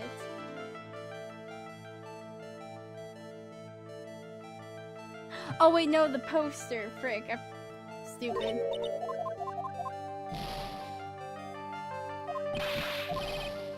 Okay, I know, okay. It's because of the poster. This poster, it was made recently, right? Poster? Ah, the poster for the exhibit. The time when this photo was taken, the urn said, I am on it. But now, for some mysterious reason, it says Amy. When the urn was fixed, the letters were transposed.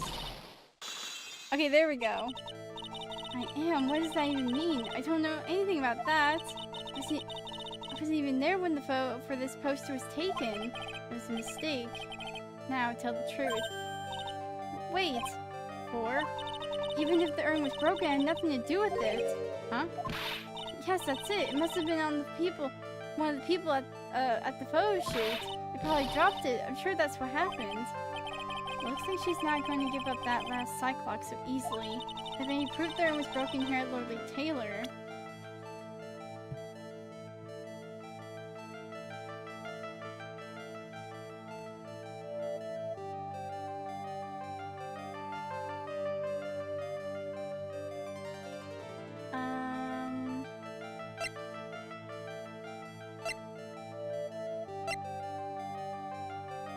Is it this?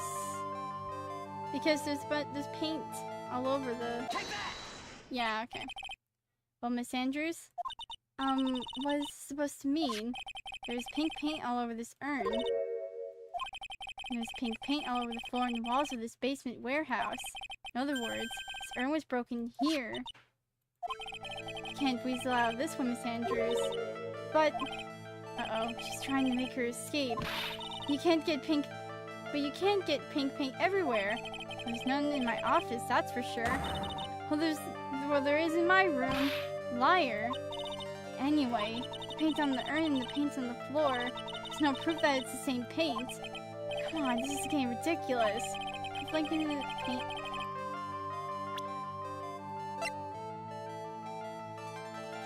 It's the box because it has paint all over it.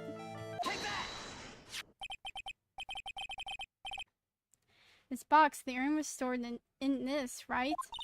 Yes, that's right. Well, there's pink paint on this box as well. I think you already know where I'm going with this, don't you? Yes, more or less. Paint on the floor has an odd shape imprinted in it, doesn't it?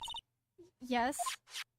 If you put this box into the impression in the paint, you can see it fits perfectly.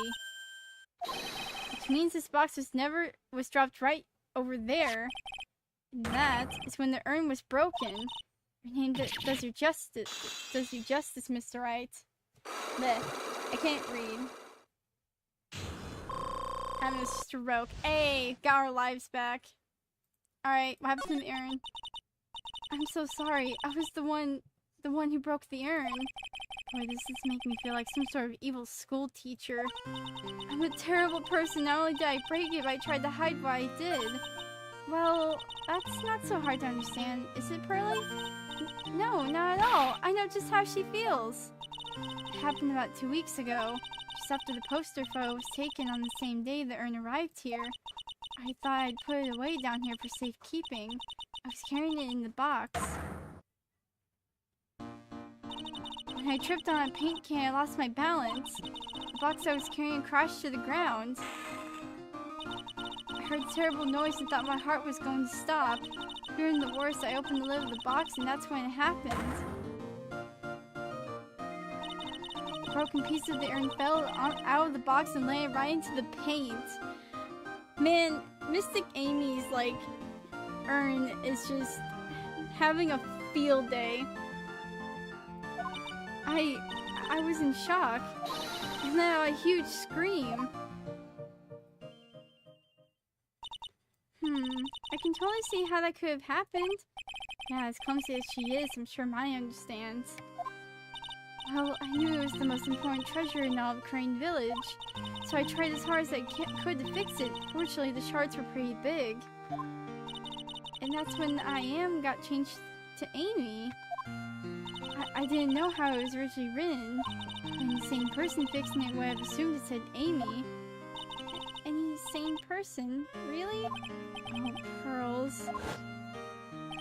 She said she wasn't very good at spelling. Anyway, I put the urn into the storeroom and no one had seen it since then. Okay. But there's something I don't get. When we first came here, I didn't see any paint stains. Well, that's because it was so ugly and embarrassing. I used the golden statue to cover it. The Amy face statue. First time that we came down here, it was on the night that the sacred urn was stolen. But Mr. Nick, there were no paint marks on the wall or the floor of the warehouse when we were there. Well, there's a good reason for that. On the day of the crime, around noon, that golden statue just happened to arrive from the training hall. And I realized that the statue would be the perfect size for covering up the paint stains. That's why I put it there where you first saw it. I see. Now it makes perfect sense. But there's still one thing I find strange. What is it, Pearl? The day after the urn was stolen, we came here again. All that time, the statue had been moved and the paint was clearly visible. She's right about that. Oh, Miss Andrews? Huh? What? I don't know anything about that. I placed it there to cover the paint, so why would I move it again? Well then, who was it? Who would have done it and why? On the day before the theft, the statue was definitely closer to the door. Then the next day, it was moved. But why?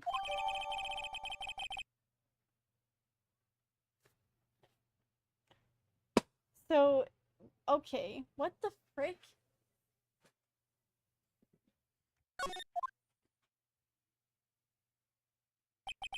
It looks like there's some connection between the sacred urn and the murder case. Well, why? Why do you think so, Nick? Because that night, the real thief, Ron Delight, was at KB Security. So then why did another Master Mask show up here? A lot of different things are pointing to one undeniable fact. One undeniable fact? The murder trial is starting tomorrow, but it looks like that thief is going to be making another appearance. Oh no. I think I know who it is.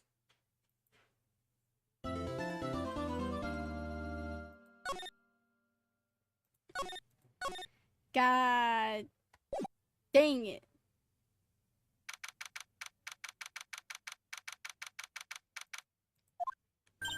Hey Nick! What is it this time? You won't believe how many people are here for the trial. Well, it is a murder case. What are you talking about? They're here for the trial next door. Next door? Why don't you know this, Nick? They're having Detective Atme's trial today. Detective Atme?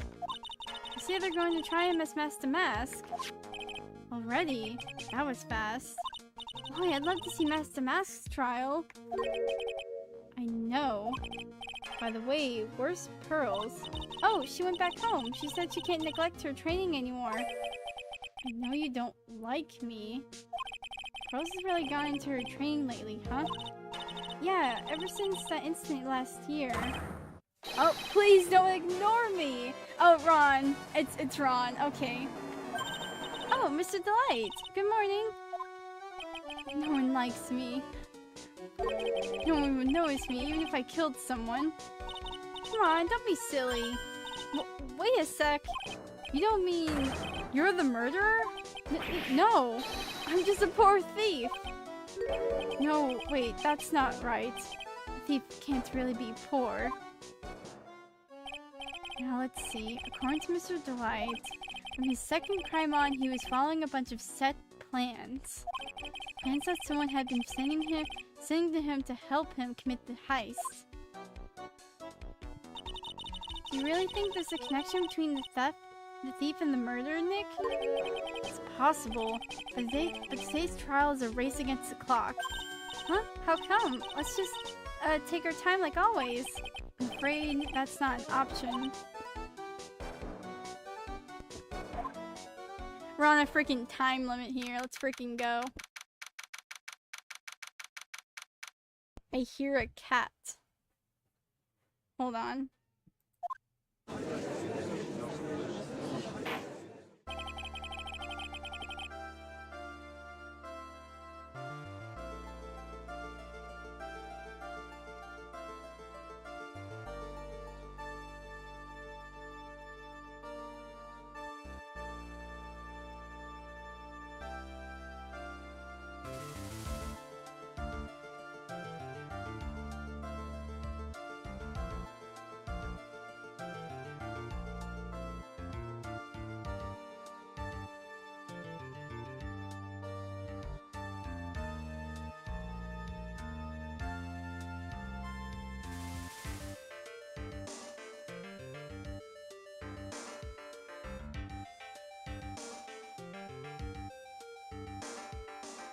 Okay. Let's freaking go.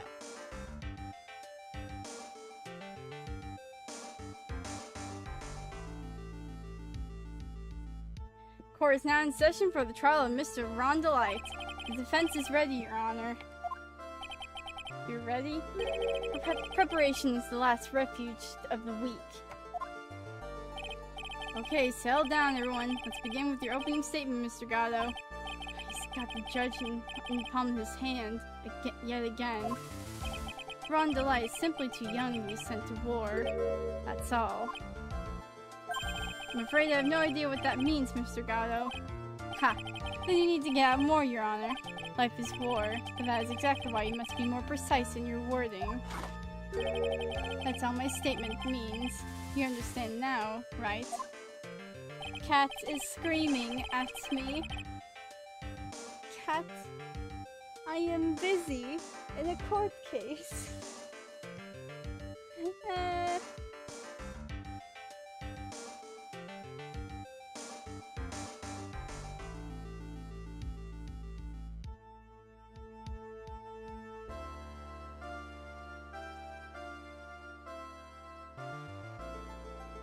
Okay. Yes, well then, let me briefly summarize the details of this case. The judge is taking charge like he knows what's going on for a change. The victim is Kane Bullard, CEO of KB Security. His body was found in a safe at approximately at 9 a.m. on the morning of the 13th.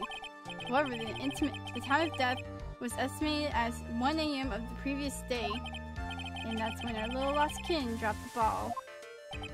That little lost kin is, oh my god.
Jesus Christ, the cats. Dude.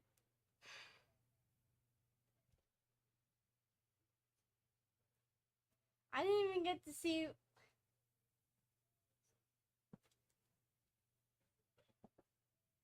Alright, well, frick whatever the heck Gato wanted to say. He can frick himself, I guess. Actually...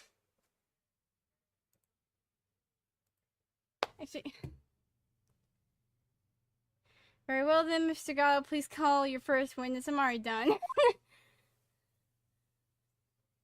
God, I don't want.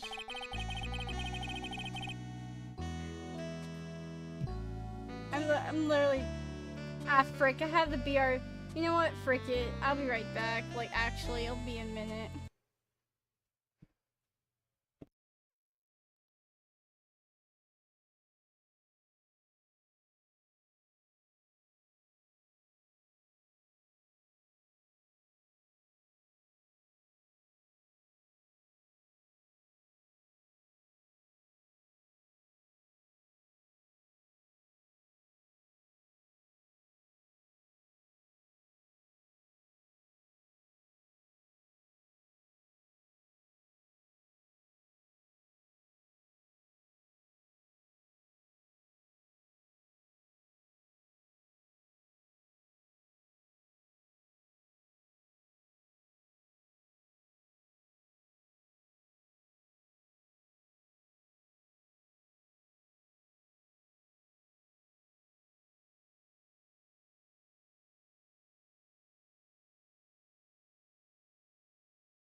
God dang, I just realized when I clicked the gaming, like, when I went to click on the mic to mute it, I clicked the gaming audio. God freaking dang it. I am not great. I cannot stream today. What the frick? And we've only been here for 2 hours. I'm just about lost it. What the frick? I just want to get this guy. I already know who it is. He can eat dirt. Freaking Spampton looking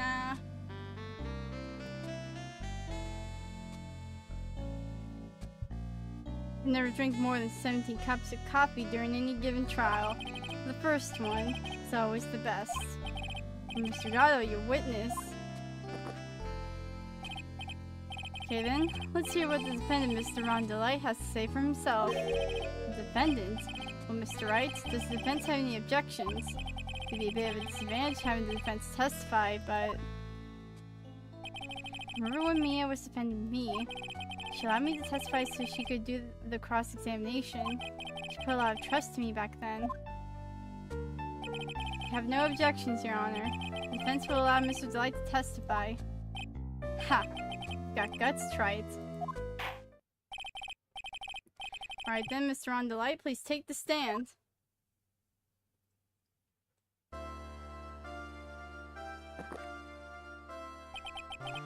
You did it, didn't you? What? No, that's not true. That's so stupid. Oh, wait.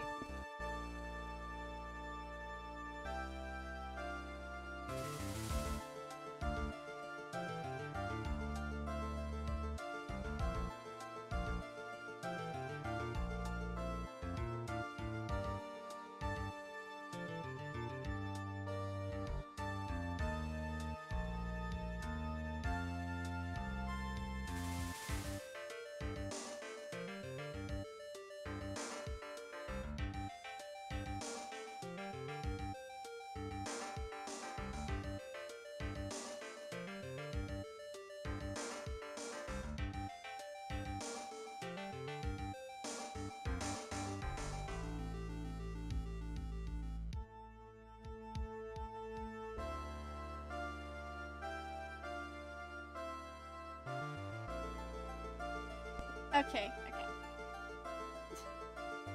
God dang it, Ron. For a moment there, I thought we set the record for the shortest trial ever. Well, Mr. Delight already looks pretty guilty with that face he's making. Once he opens his big mouth, he'll probably put the last nail in his own coffin. Ha! Very well. Now then, can you tell me something? You didn't kill Bullard. Why did you go to KB Security? Well, that's kind of hard to say, boy.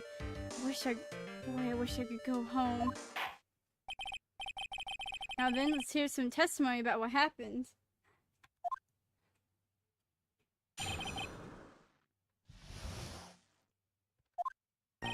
That evening, around 1 AM, I went to see Mr. Bullard in his office at KB Security. The blackmail letter I got, it ordered me to go there.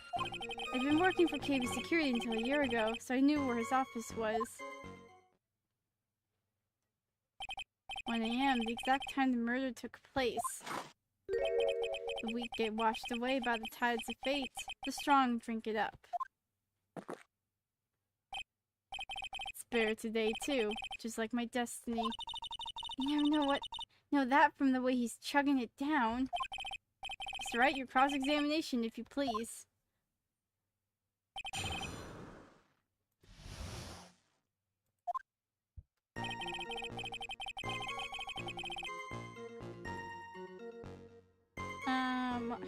Hold it! 1 AM, huh? You're absolutely sure about that? Yes, that's why my watch said when I was entering the CEO's office. No. Actually, I'm not really sure. My watch was slow, and my internal clock was also a bit... 1 a.m., that's the exact time the victim, Mr. Bullard, was murdered, correct? It's too late for a coffee date, that's for sure. Hold it! It ordered you there.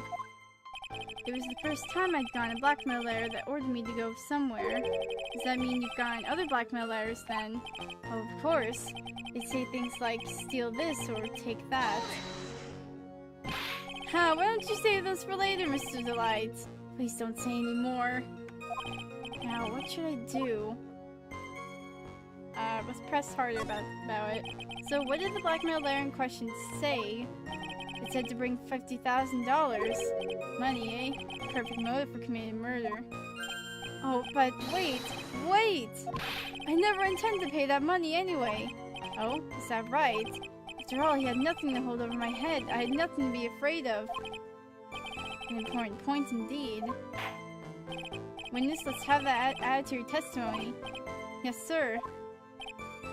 Ha. A muddy mudskipper in outer space has a better chance of surviving than I do. I don't know if there's anything to scare me. It isn't going to cause me trouble or anything. Hold it! Just what were you being blackmailed about anyway? Blackmail letter said if you don't want your identity revealed, correct? Sure, it was referring to the whole mask to masks thing. But I wasn't worried. Mr. Bullard didn't have anything on me. He didn't. Anyway, I don't care what anyone says about me. Just as long as Desi believes in me. So that's why Mr. Light didn't believe he was mask to mask. That's why I knew they were just hollow threats. Oh, but he does! Because of the freaking... Oh yeah, we know. Yeah, I don't need any more info. No. Okay. Save.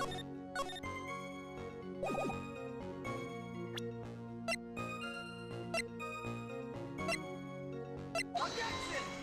No.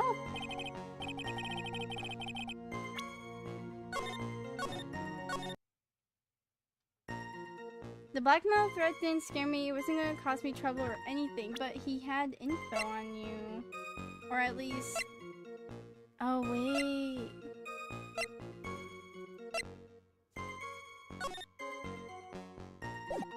Do we... Hold it!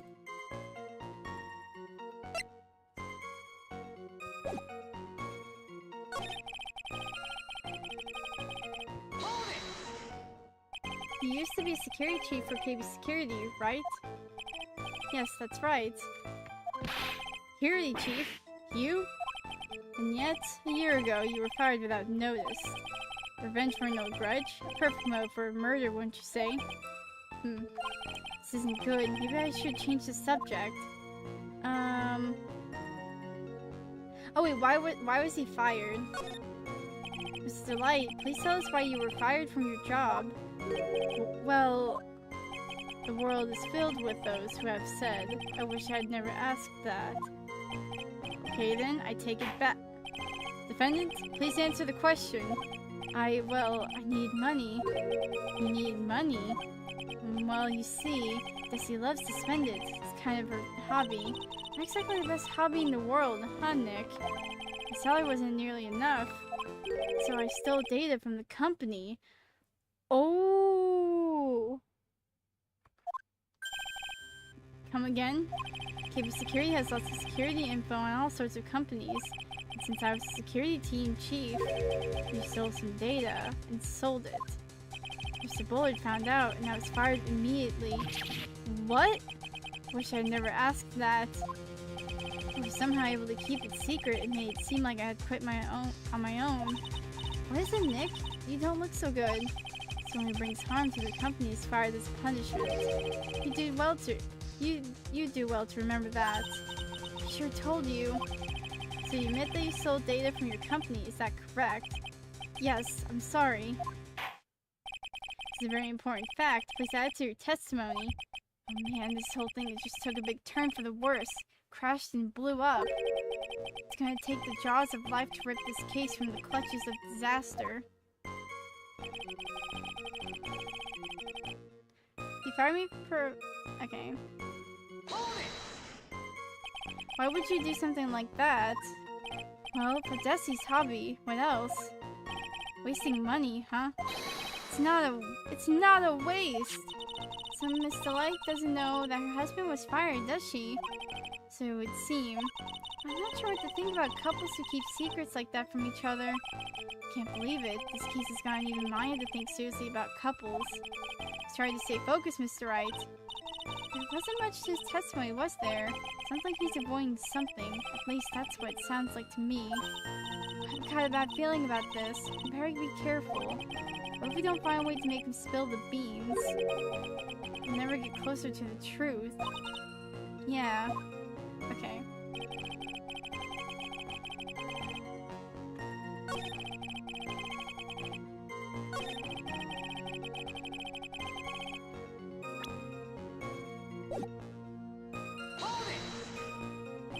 Just what you were being blackmailed about.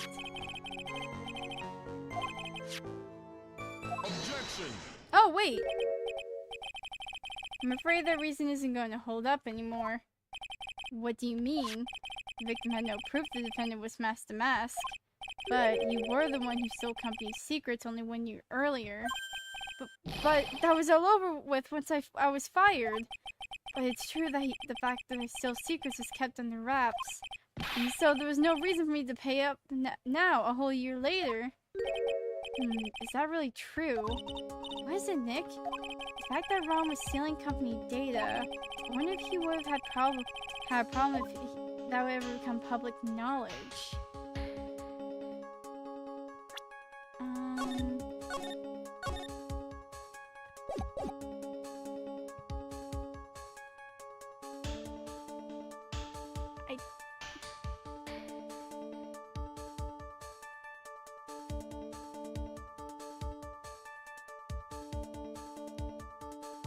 I mean, yeah, I think it would. Mr. Delight, I believe you would have been in considerable trouble if your identity as a company data thief was made public. Mr. Wright, what are you trying to do by bullying your own client? Ha! Men are like colonies of bacteria. The heat you apply, the faster they grow.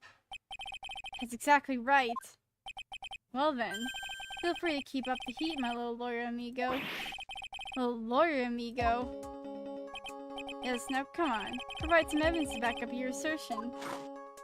How would Mr. Delight want to keep his data stealing secret from going public?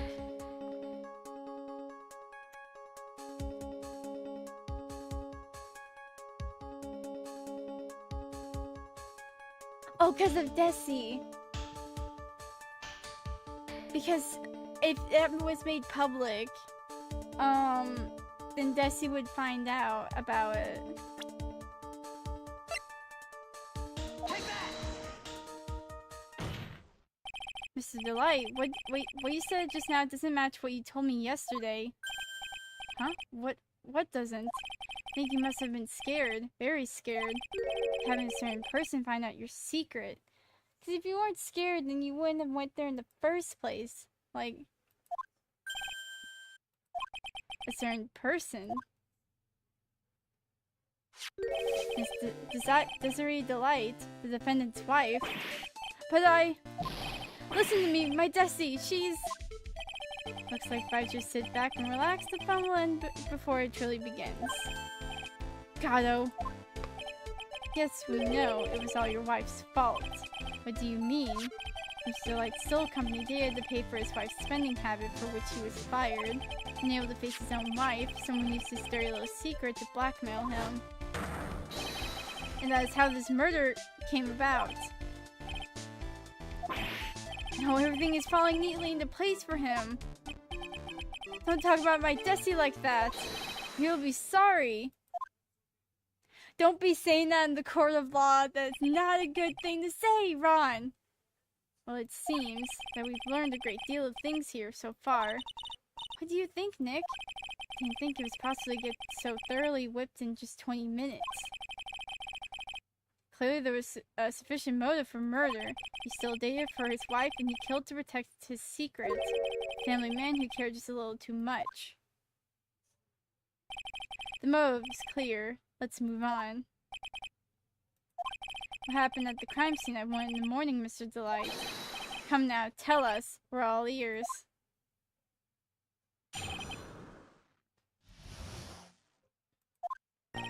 When I entered the office, there was a suspicious shadow there. Suddenly, I was hit on the forehead. To that, I remember being a bit dazed. If I hadn't been wearing that, I wouldn't have been killed. When I came to, Mr. Bullard was lying there dead. I see, suddenly hit on the forehead, huh? I believe the detective from yesterday provided similar testimony. He said that the mask struck them on the head from behind. Of course, since Adme turned out to be the culprit himself, that was all a lie. Ha! No one's going to believe that pathetic lie like that. What are you saying? I really was attacked! We'll find out if what you say...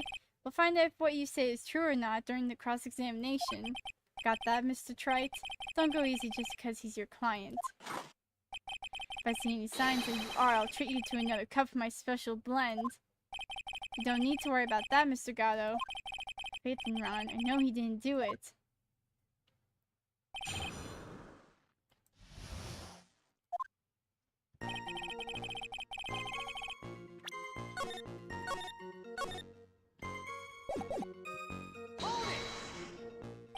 Who was this suspicious shadow? If there was thousands of me, and if one knew, I'd tell you, trust me. Dodging all of our questions not helping us win this case. Okay, then how was the victim, Mr. Bullard, at the time? What do you mean by how was he? He was already dead. Was he already dead? Was he still alive? Maybe he was the one who hit you in the first place. That's a good question. What do you think, Mr. Wright? Forget it. Suddenly I was hit on the forehead. After that, I remember being a bit dazed. Your forehead? Yes, I was hit on the forehead as soon as I entered the room. It was an amazingly fast and powerful attack. Do you remember anything about who hit you? Well, like I said, it was a fast and powerful hit. So I think I was a little dazed for a while. I don't think Mr. Delight even grasped what you were asking. And I'd like to show him a fast and powerful attack myself. Maybe that would knock some sense back into him. Just bonk him on the head. Hadn't been wearing that, I wouldn't have been killed. Or I would have been killed. What do you mean? That. Could you please clarify what you were referring to? Why? My Mask to Mask costume, of course. Wait just a moment. Mask to Mask? Huh? Oh, did I forget to mention it before? Just to be on the safe side, I dressed as Mask to Mask. And then I descended upon the office of the CEO of KB Security. What? Nick, did you know about this? You never told me this. Don't recall him ever mentioning it to me either. And I didn't know that. It seems your little friend really loves to keep secrets. I'm sorry, I just never had a chance to mention it up until now. Wait. That's not right. You know how sometimes things just slip your mind? My 6th cup of coffee is staring up at me coldly. At any rate, we can't ignore this new piece of information. Witness, please correct your testimony.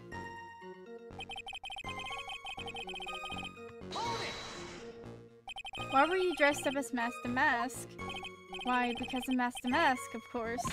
What are you talking about? Mask to Mask's trial is being held next door. Yes, I guess so. Anyway, at that time, I thought I was being blackmailed over the Mask to Mask issue. So I thought I should go as him, just to be safe. Oh boy. Let me tell you, it's a real pain to move around with that cape. That's why it took a lot longer than I expected. It took a lot longer? What is he talking about? What do you mean by took a lot longer? Oh, opening the safe, of course. My cape got caught in the safe door, you see. This all happened when I was hiding Mr. Bullard's body. What was that? Back up a second. Yes? You were the one that hid the body in the safe? Well, yeah. Inconceivable. Why, just why? What reason could you have? What were you thinking? Question. When does someone toss their dirty shorts in the washing machine? What? The answer is simple. When they take them off. As usual, I have no idea what you're saying. Do you mean that Mr. Delight hid the body because he's the murderer? Ha! So you're not as stupid as you look. This metaphor this time was really obscure. Mr. Wright, you don't mean that you knew about this whole safe business, do you? Well, yes. Why am I the only one not in the loop here? Witness, make sure you add this to the testimony. Yes, sir. Oh, looks like a storm front is moving in over the fair weather judge.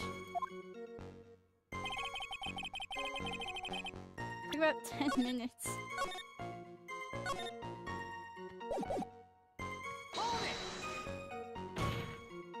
Why did you hide the body in the safe anyway? Well, because it wouldn't fit in the drawer. That's not exactly what I meant. When I saw that corpse, I kind of lost it. I thought, if they find this corpse, they'll think I did it. Ha, I think you had a simpler reason than that. It's because you killed him. That's why you spent 10 minutes hiding the body. It certainly makes more sense. Hold on. 10 minutes? What is it, Nick? Just had a thought. Under those circumstances, would you normally try to hide the body? Spend 10 whole minutes to do it. Under those circumstances? What circumstances? Oh! Hey Nick, if you think his behavior was so strange, why don't you present some evidence that would show just what those circumstances were? That's it. I'll take a look at the court record and present some evidence. Heard this from Mr. Delight yesterday, didn't we? It's not much in his testimony either. Bet he's still hiding something. I wouldn't be surprised. We'll just have to draw it out of him. Just hope he doesn't make things any more complicated. It's probably gonna get worse from here, but...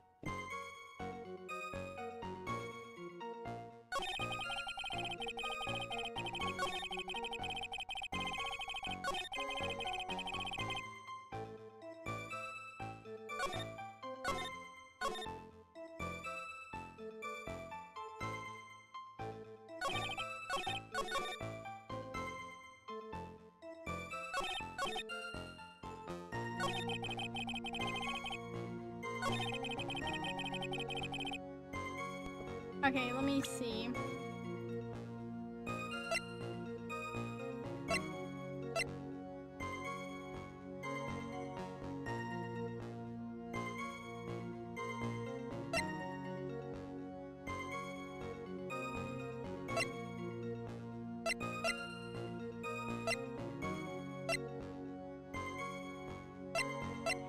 It wouldn't have to be because of the...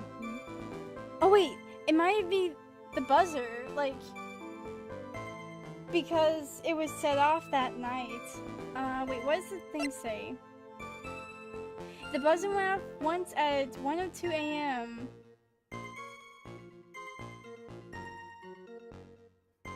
But no guard... Okay.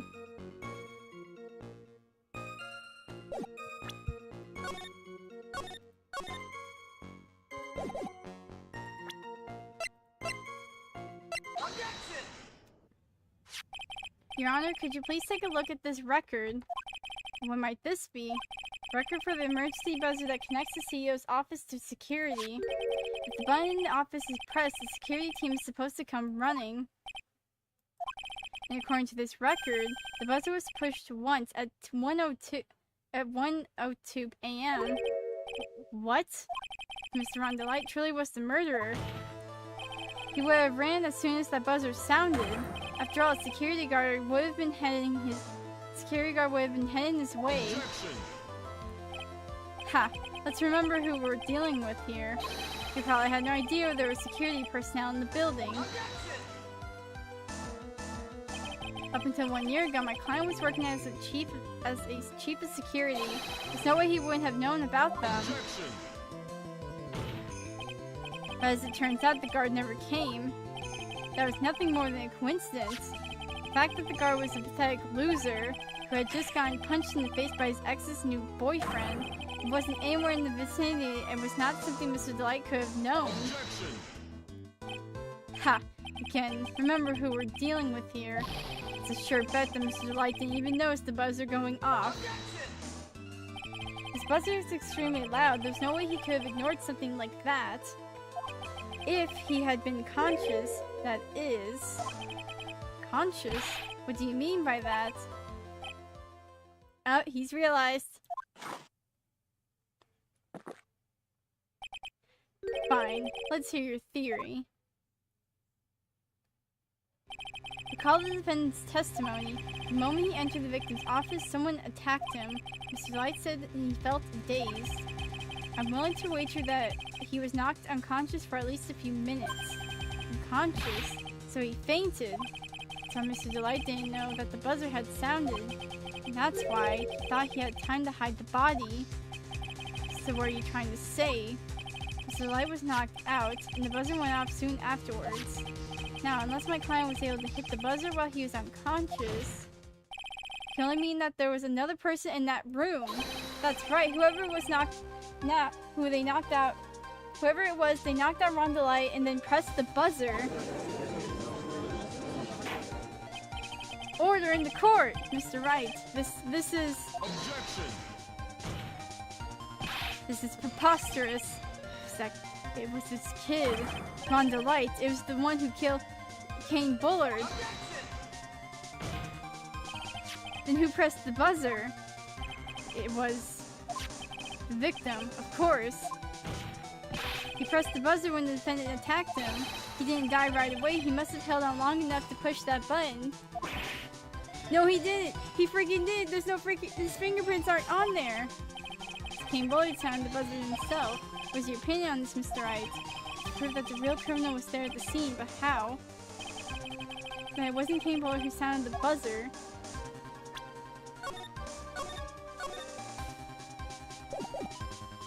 Yes.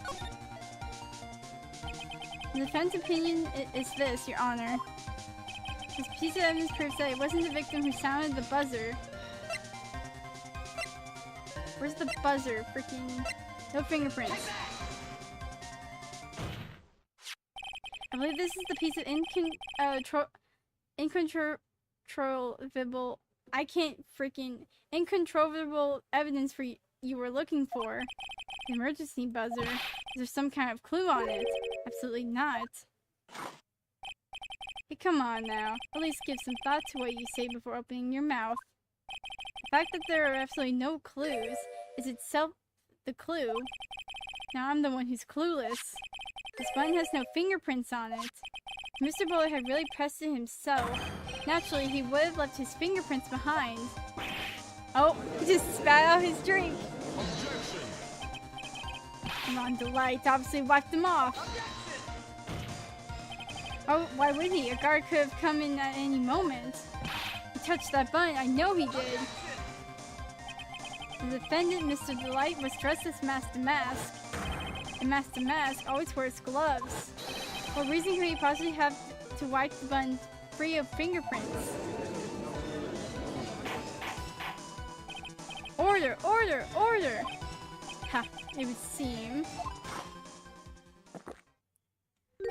I've been forced to eat crow. I wonder what blend number crow flavored coffee is. However, if the real killer was there at the scene, why would that person press the emergency buzzer? Shouldn't they have run away without putting themselves in extra danger?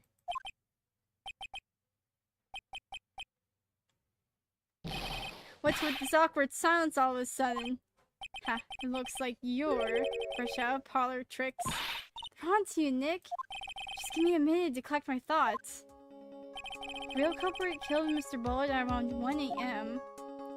Mr. Light just happened to waltz in when the murder was taking place, right? The killer clobbered Mr. Delight, and he sounded the buzzer.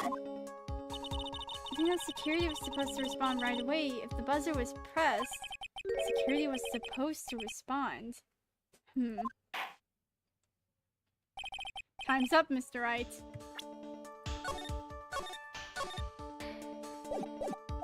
Let's hear what you have to say. Very well then.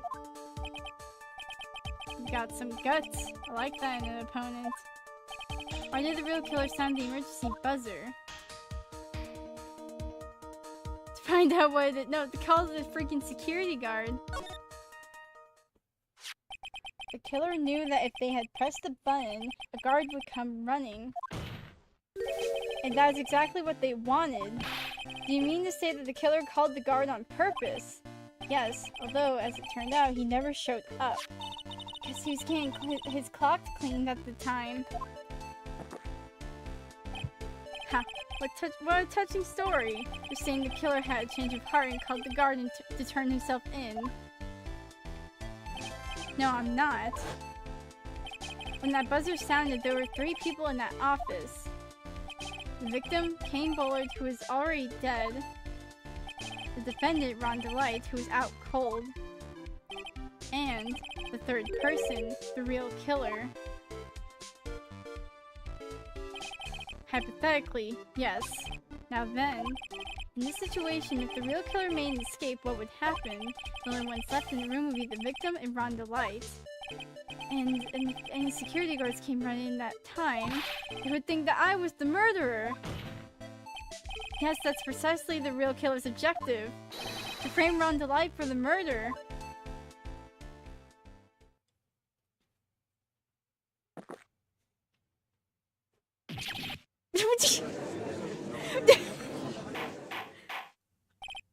Order! Order! It would seem I've been made to eat my words once again. Actually, you've been made to do a spit take with a cup of coffee. Mr. Wright, who was it? Who was it that tried to frame me? Or wait a second. I'm the one and only Master Mask, so Nick, you mean the real killer is— we're going to drag that person here right now. But who is it? I don't have any solid proof yet, but think about it. The killer knew Mr. Delight's identity, and they also knew that he had been called to KB security that night. So the killer used him to execute a well-crafted plan to murder Kane Bullard. Now then, let's hear your accusation, Mr. Wright. Who was it that framed Mr. Ron Delight for the murder of Kane Bullard? Where is he? Where's the fricker at? Detective Luke Atme. He's the only one who could have done it. He's Detective Luke Atme? You mean Master Mask did it? Your Honor, the person being tried in the court next to us is not Master Mask at all. He is in actuality the true murderer of Kane Bullard. Order! Order! Mr. Wright, explain yourself. The theft and murder, which is the more serious crime?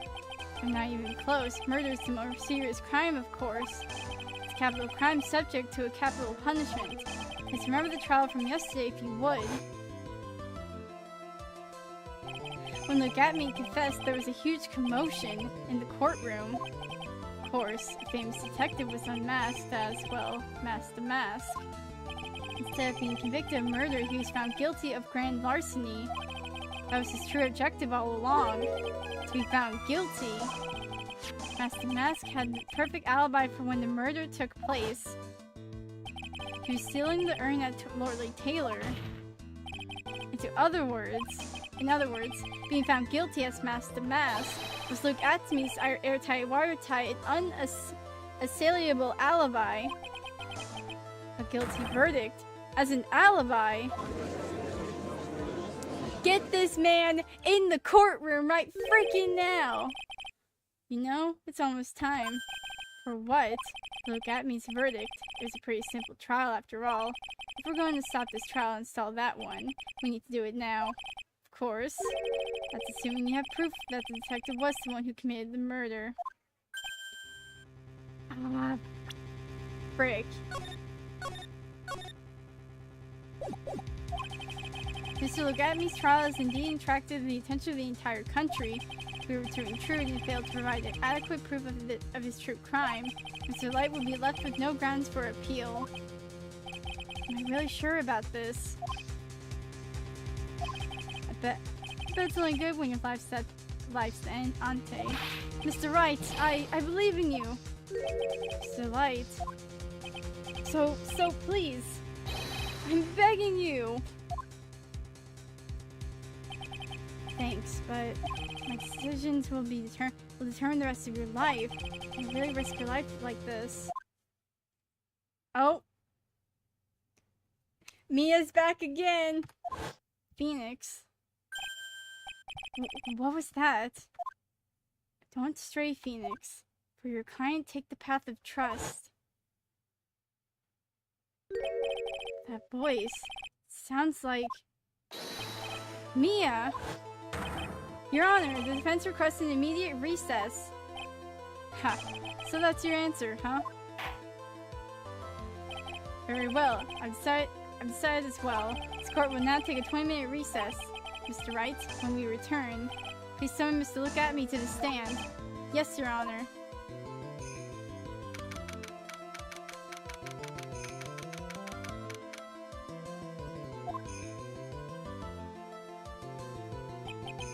Ah, it's Pain. Well, Sir Detective Atme. I have to say, Mr. Payne, you performed splendidly. Oh no, Sir Detective Atme. You were the one who... That's enough. This court seems no reason to further prolong this trial. This court finds the defendant Logatme. Wait! Don't hand down your verdict yet, please. Well, well, Sir Lawyer, welcome to my courtroom. Who's this? Who's this? My name is Phoenix Wright, attorney at law, and I wish to file an accusation against this man, Logatme. Accusation? You accuse Master Mask? That man is not Master Mask. He's just a ruthless murderer. What? Frick you, mother fricker! You're going fricking down. Eat dirt. You're going to jail.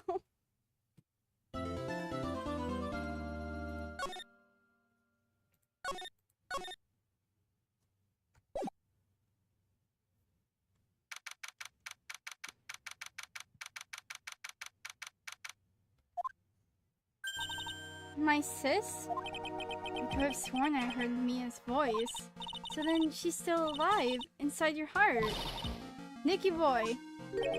Oh, Mr. Light. Is it true the detective is the real killer? To be honest, we don't have any definitive proof. He's the only one who could have done it. But wasn't he at Lordly Taylor that night? Not to mention, we don't exactly know his motive. I mean, why would Detective Atme want to kill King Bullard? This is almost time, better get back to the courtroom. Need to find some solid proof. I have an idea. I don't...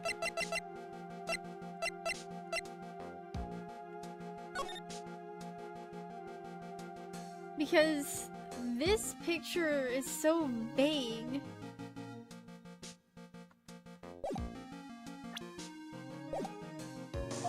And it's gotta happen sooner rather than later.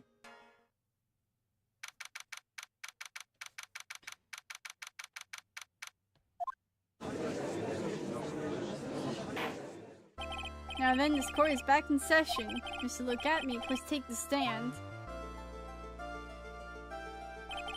Well, well, how do you do, Sir Lawyer? I never would have thought to see you acting so recklessly. I couldn't let them hand down your verdict just yet. That one would have given you a perfect alibi. An alibi by the name of Master Mask. I'm sorry, I'm afraid even the great Logatme has no idea what you mean. Of course, I've been in the next courtroom ever since 10 o'clock this morning. I'm afraid there's no way I could have known what's been going on in here.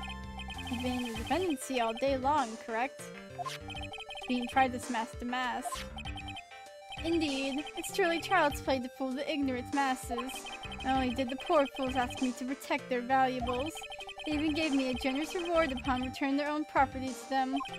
Take this red diamond ring they sparkle upon my divine finger, for example. So you continue to insist that you are in fact Master Mask. Of course. Very well then, look at me. Let's begin with a simple question. On October 12th at 1 AM, Kane Bullard was murdered. Where were you at the time? One without knowledge lacks even the knowledge that he should be ashamed of himself. But don't worry, I will not hold it against you, Sir Judge. Thanks. Alright, Mr. Atme. The night of the murder. Speak. We're all ears. As you wish, Sir Prosecutor. Eat. You're gonna eat dirt. Frick you. I was stealing the urn as Master Mask, just as I announced I would. I had more than enough time to prepare. It was a pathetically easy job. The photograph contains no words, but in this case, one turned out to be my witness. The time at which the camera captured Master Mask was the same time as the murder. Seems the main point of the discussion will be this photo of the crime scene. Okay. Yeah, okay, I had a feeling. Everything else up until now is part of his plan. It has to be a secret to this picture as well. And the greatest Master Mask cannot be in two places at once. Now then, if you'll excuse me, I have a verdict to receive.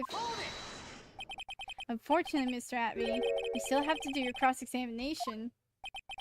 A fool is too foolish to know that he is a fool. I think he's trying to say that you're full of it, Nick. The only thing that's full of it is his alibi. Alright. This guy can eat dirt. What the frick?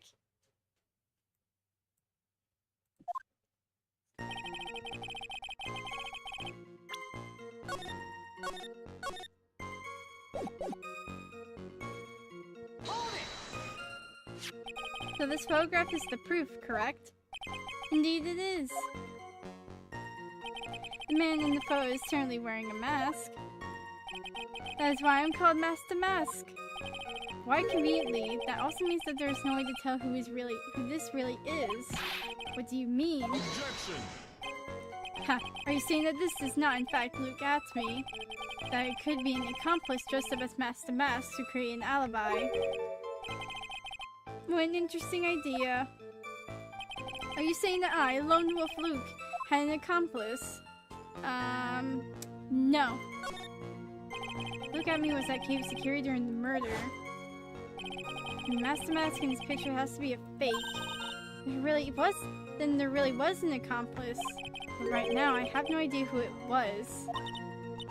I don't have an idea right now either. Baseless objections are just what that guy wants. There's gotta be another way. I'm going to find it.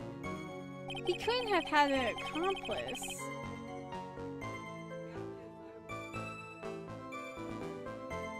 What in the world? Okay.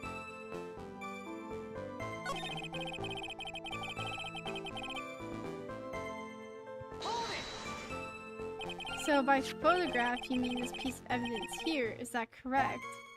Indeed it is, that's it, that is it. The very thing that proves I committed the crime. The very thing that proves you committed the crime. When you think about it, it's really odd. You see that? Almost as if you had this picture taken on purpose. Objection! He was simply caught by the very camera that he has set up. We all have days like that. Indeed, it turned out that there was no such thing as the perfect crime after all. Life is truly an ironic thing. A sad, blue melody. Looks like I better gather more information for now. If he's really the killer, there's gotta be something phony in that photo.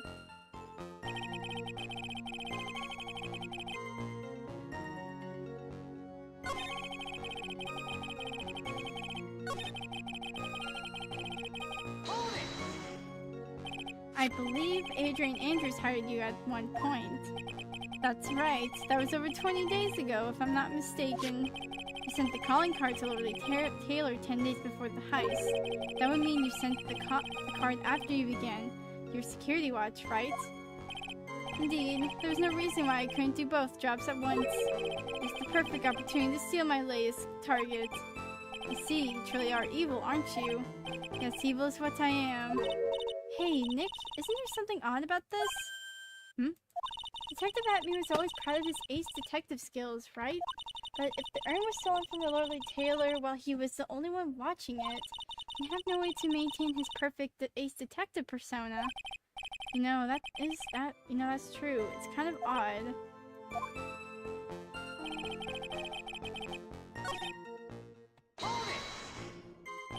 About the camera that took this photograph. Oh, come now, it's all too clear what you're thinking. Huh? You think I altered the timestamp on the photograph, don't you? I'm afraid that's impossible. The camera was set up by Lily Taylor, and on top of that, it was Lily Taylor's staff that printed that picture's data. Fortunately for the defense, there's no way that picture could have been altered. I see. Looks like I'd better find something else that could be suspicious.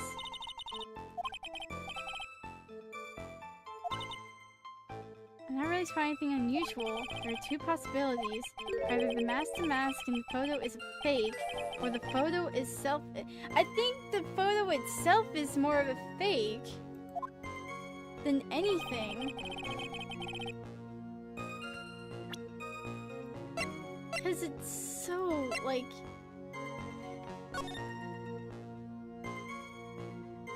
Yeah, especially here. Like, the paint.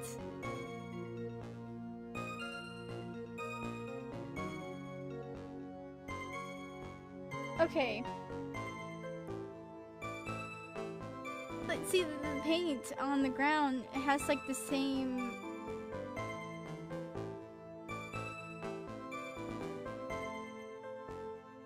This had to have been taken, at some other point. Because Adrian, mentioned that the statue, she put the statue on top of the paint, the day of, like, when the crime was committed. So this should have been there, but when we came back, it wasn't there anymore, so someone had moved it again. Wait, yeah, like, where's the thing? Where's it at? Carried into the basement warehouse the day of the crime, moved again that night. So at some point that night it was moved.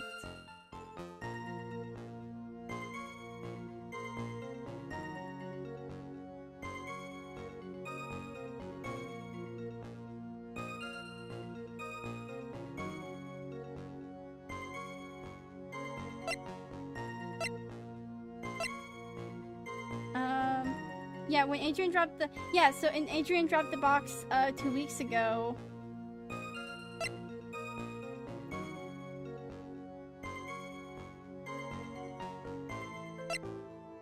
So, there's something wrong with the photo that's, like...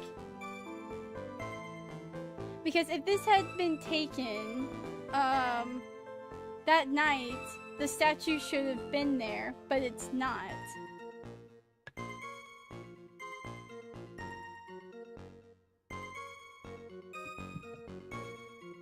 So someone had moved it, or in order for this photo to be accurate.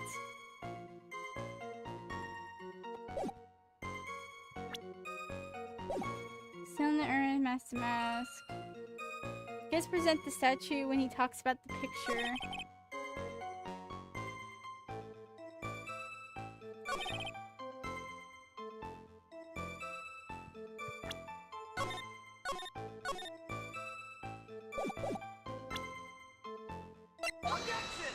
No, okay.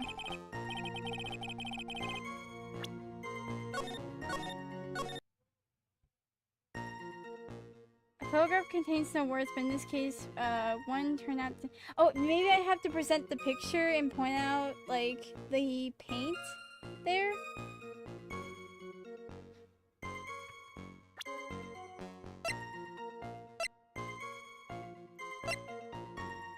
Objection! No? What is it?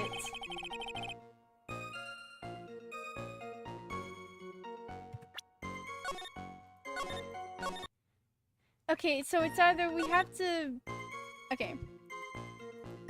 See, I don't know about, like, the second person, because, like... I mean, it could be anyone underneath that mask.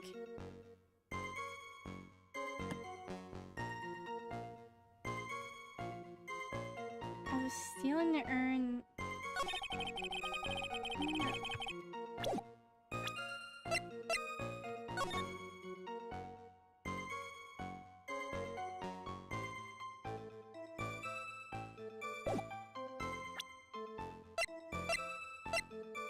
Here it is in the basement warehouse the day...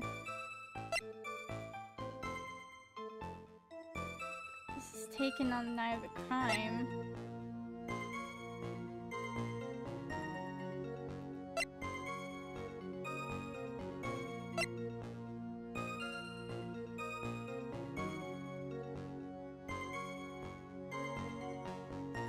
Broken and repaired by Adrian 2 weeks ago, then replaced its box to keep it out of sight.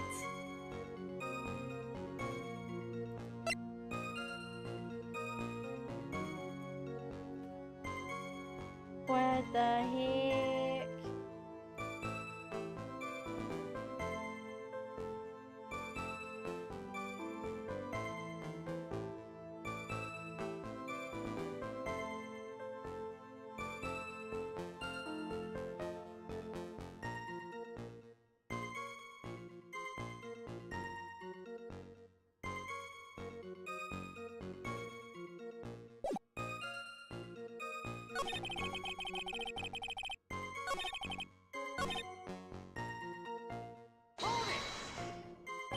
So by photograph, you mean this piece of evidence here, is that correct? Indeed it is, that's it. The very thing that proves I committed the crime. The very thing that proves you committed the crime. Surely even you understand by now. Well, the Taylor provided that camera. There's no way I could have tampered with it. That means I could not have killed Kane Bullard, one-sided accomplice. Come on, think long and hard about that night. Basement warehouse, and this picture that supposedly captures it. It's got to be here. Isn't there something funny about... There's a lot of funny things about this picture.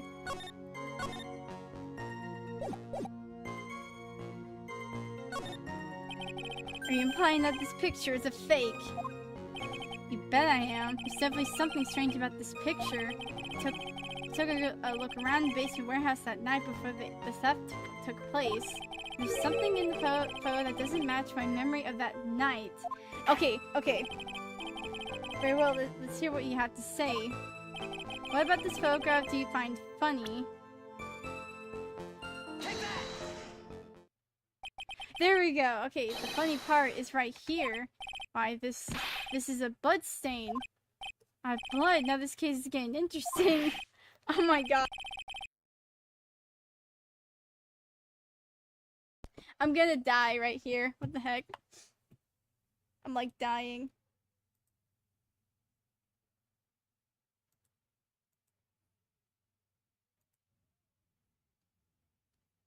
Okay.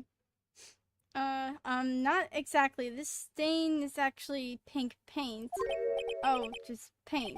And peach colored at that. From blood to peaches, the judge sure loves going on his wild tangents. The problem with this photograph is not the paint. The problem is when you consider the layout of the basement warehouse, turns out that something that should be there is nowhere to be seen. Yeah, freak you. You can freaking eat dirt. You moved the dang thing. You idiot. Oh, Mr. Wright. What is supposed to be in this picture instead of the paint stains? The supervisor of the treasure exhibit stated the following. Well, there's a good reason for that. On the day of the crime, around noon, that golden statue just happened to arrive from the mountain training hall. I realized that the statue would be the perfect size to covering up the paint stains. That's why I put it where you first saw it. I myself was there the night the theft took place and saw the statue in that spot. This picture was truly taken on that night. Then that statue should have been there. When I went there the day after the theft, that statue, the old bag, was sitting in the corner. Perhaps it was somehow pushed there accidentally. Your Honor, the statue is slightly larger than yourself and quite heavy. It would have taken more than an accidental push to move that in that distance. Ha! In that case, can you prove it? Can you give us the rhyme and reason as to why the statue was moved that night? So that it would fit the scene of the crime, of the supposed crime that had supposedly taken that night. Can you do it, Nick? Or am I who moved it? The real question is, why did they move it? Well, Mr. Wright, I hope you're prepared with your answer.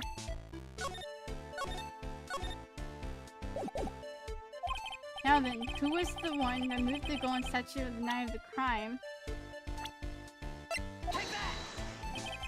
The one who moved the statue is none other than Look at me. Come now, Sir Lawyer. There you go again, on one of your strange delusions. Mr. Wright, what basis do you have for your strange delusions? It's very simple. The witness was the only one in the basement warehouse that night. That is indeed very simple. However, why would I want to move a heavy golden statue? No reason for moving the golden statue. Here's where your battle really begins. Well, Mr. Wright, what reason did the witness have to move that statue? Reason can be found here in this photograph. Look at me. You pretended to be mask to mask. Create an alibi by showing you were at Lordly Taylor that night.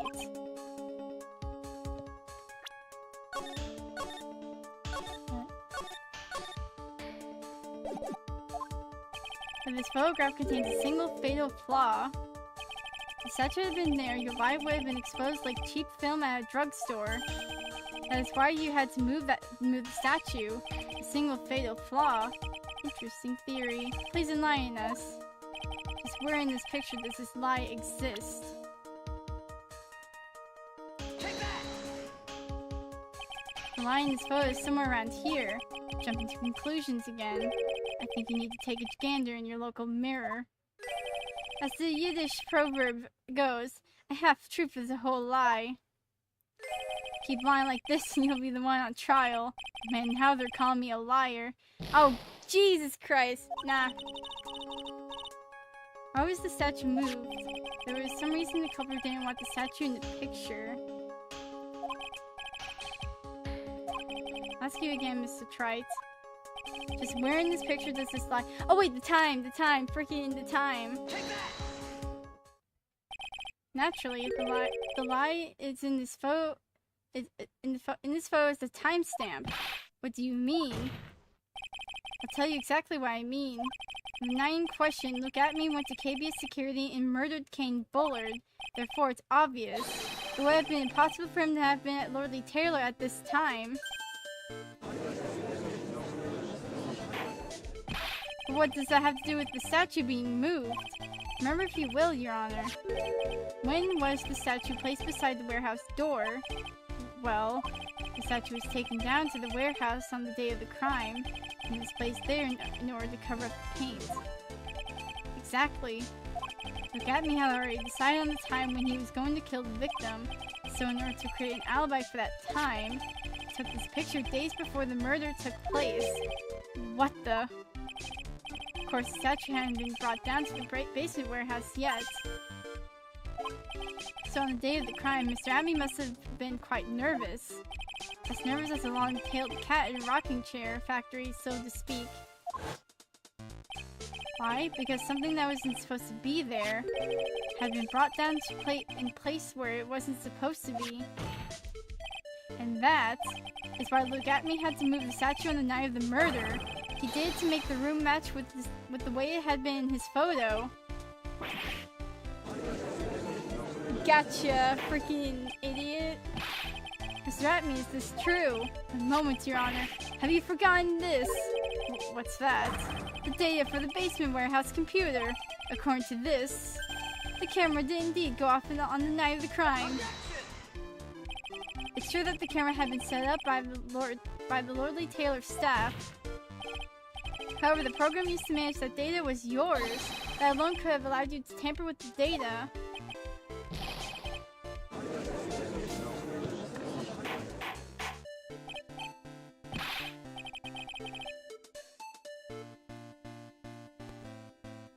Order! Order, Mr. Gauda! What is the meaning of this?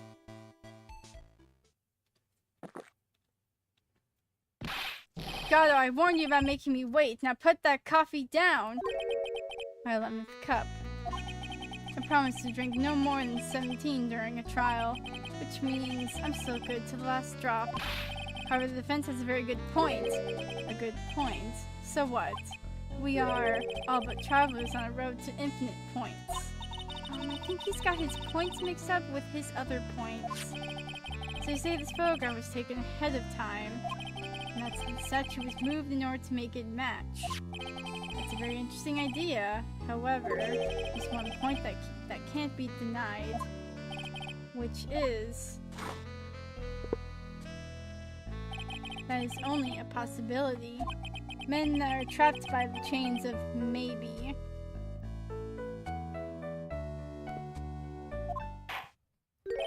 Can never reach their dreams. That's very true. No way, don't fall for that, Your Honor. Hey, Mr. Damask. Yes? There's no funny business in your action, Damask. There should be no problem with you telling us your strategy, so let's hear it. Yes, please provide this court with your testimony about your plan to steal the sacred urn.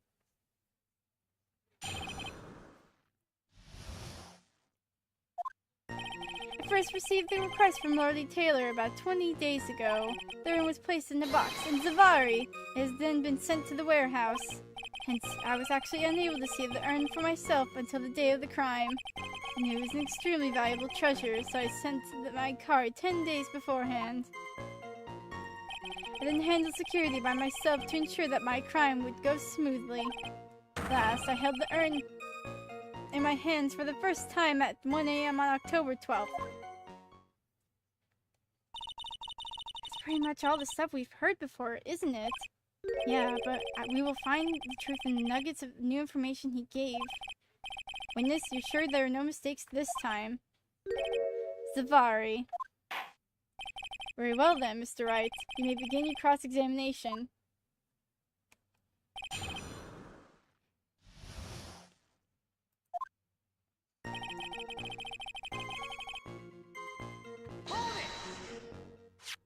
You were asked to guard the urn by Miss Adrian Andrews, is that right?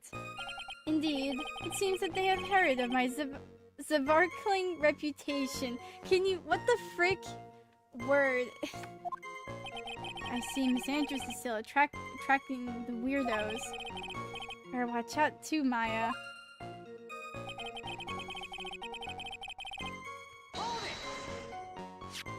You mean this box? Yes, that pathetic box. Lady Andrews was especially taken with that urn, and she wouldn't let anyone enter the storeroom, not even me. Huh, interesting new tidbit. So I was actually unable to see the urn for myself until the day of the crime.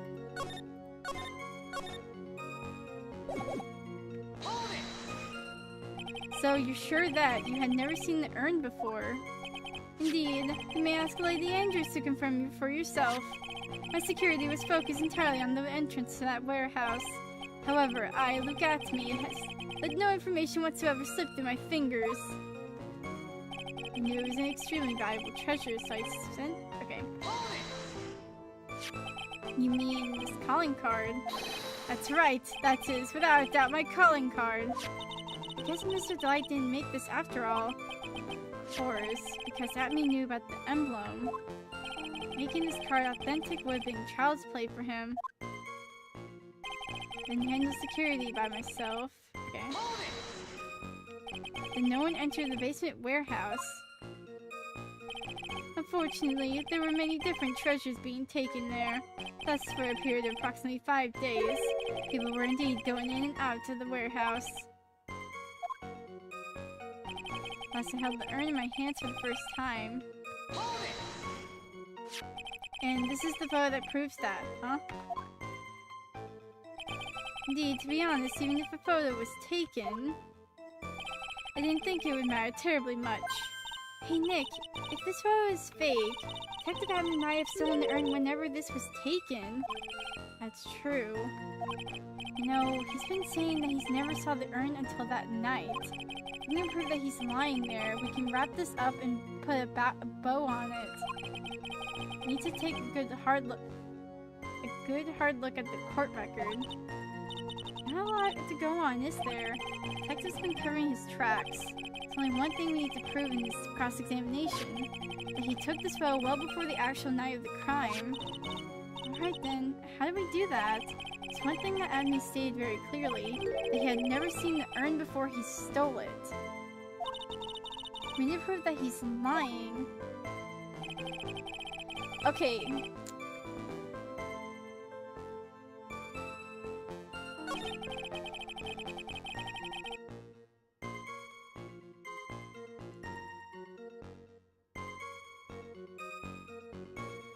The urn was placed in a box and okay.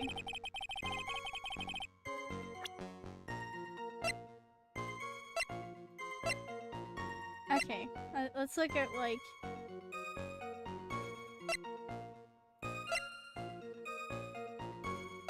Is there anything else weird about the picture?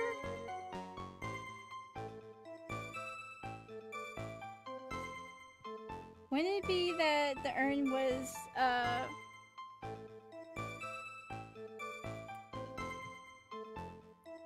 oh yeah.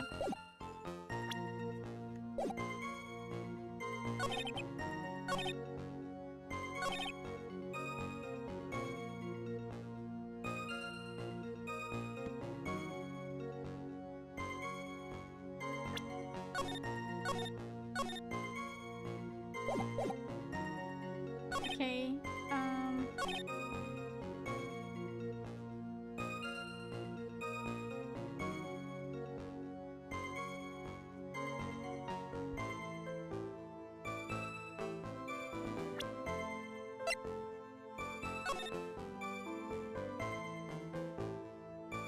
also the photo says 12:58 a.m., which he claims he held it at 1 a.m.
Wait.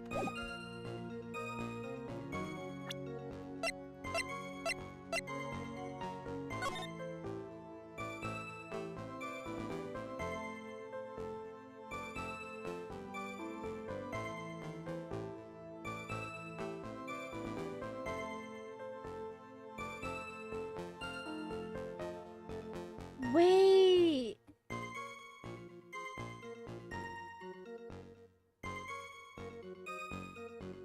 Wait.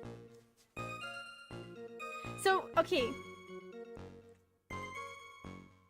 To the security at Lordly Taylor, I will be coming to the purloin the most priceless work of art on display in your Treasure of Crane exhibit. Take good care of the speckled urn. He wouldn't have known it was speckled if he had freaking looked at it. Okay, freaking... Okay. So it has to be the calling card. Where... Okay. I last...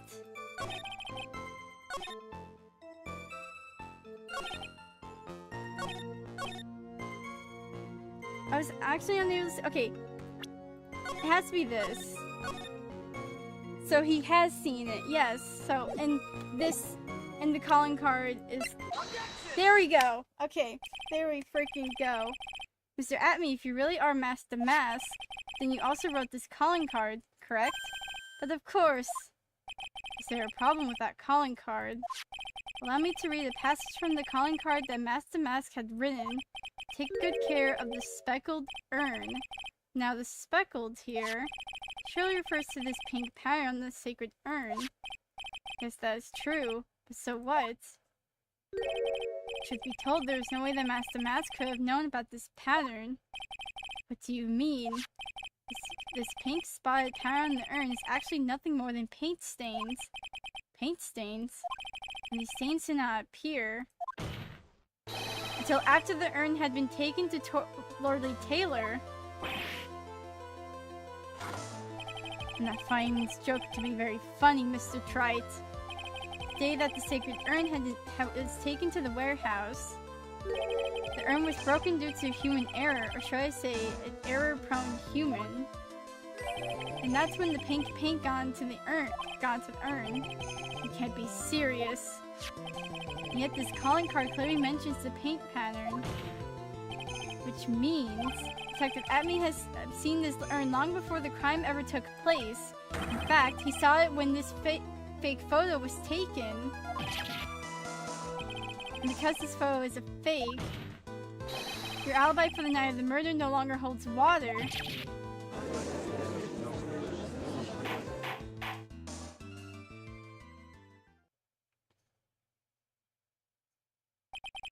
Witness, do you have anything to say for yourself?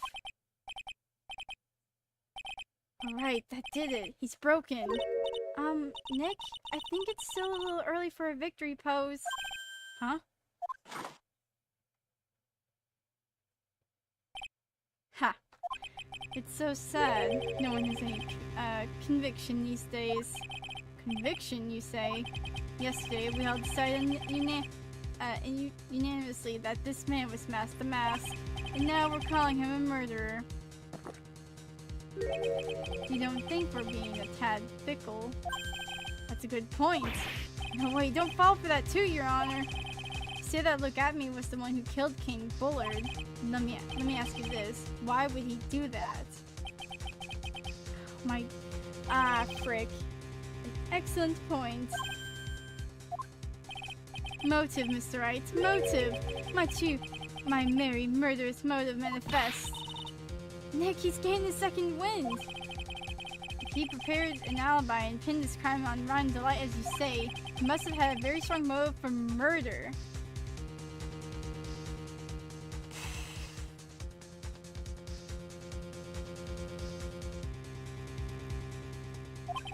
The only one with a motive we've seen is Ron Delight. Isn't that right, Detective? Indeed. According to my own research, the boy's motive is clear. Without a motive, it's nearly impossible to prove the guilt in the murder case. Now then, maybe you can enlighten us as to what the defendant's motives were. Freaking... I'd be honored to, Sir Old Timer. They're doing everything they can to make Ron look suspicious. Despite our lack of hard information, this may be our only chance. Oh, thank God. Okay. Look at me. Had no point of contact with the victim whatsoever. King. Oh God. King Bullard decided to investigate Master Mask and simply mistook who he was. It was Mr. Bullard who wrote the blackmail letter and sent it to Ron Delight. And it was again Mr. Bullard who harbored a grudge against Mr. Delight for his betrayal. Mr. Bullard's mistake is quite excusable. The defendant truly believes he is masked to mask. That is why Mr. Delight saw it fit to kill Kane Bullard. Truly a tragedy. So the victim, Kane Bullard, blackmailed the defendant. This is the blackmail letter found in the defendant's apartment. A handwritten test confirms that Mr. Bullard was indeed the one who wrote the letter. Okay, so... Okay. What? Okay, so I was thinking like, oh, the blackmail letter, like maybe Look at Me had written it? No, okay, so Bullard did. Why? Okay. Very well, Mr. Wright, begin your cross-examination. Okay, so that's thrown out the window. Okay.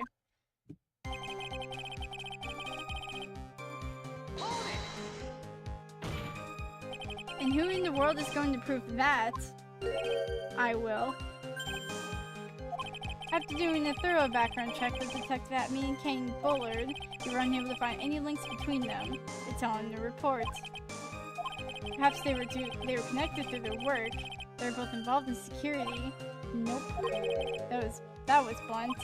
In any case, the only one with the motive was Mr. Delight. Kane Bullard decided to investigate Mask to Mask and simply mistook who he was. Mistook? That's right, mistook. From the Old Norse mistake, mistaka, meaning to take in error. That wasn't what I meant. Just who did the victim mistake Mask to Mask to be? Why, the answer's obvious. Ron Delight, of course. Boy, I'd like to wipe that smug look off this guy's face. Why would the victim mistake the defendant for Mask to Mask? Don't you already know that? Safari, take a look at this newspaper. That's the famous tear of Emanon, a magnificent jewel. That photo shows a magnificent detective as well, does it not? Furthermore, it also shows an ugly guard, namely the defendant. The defendant? The victim clearly misread this article, and Zavari, he got the wrong impression. The impression that this ugly security guard was in fact Mask to Mask. I see. That was an unusually reasonable deduction.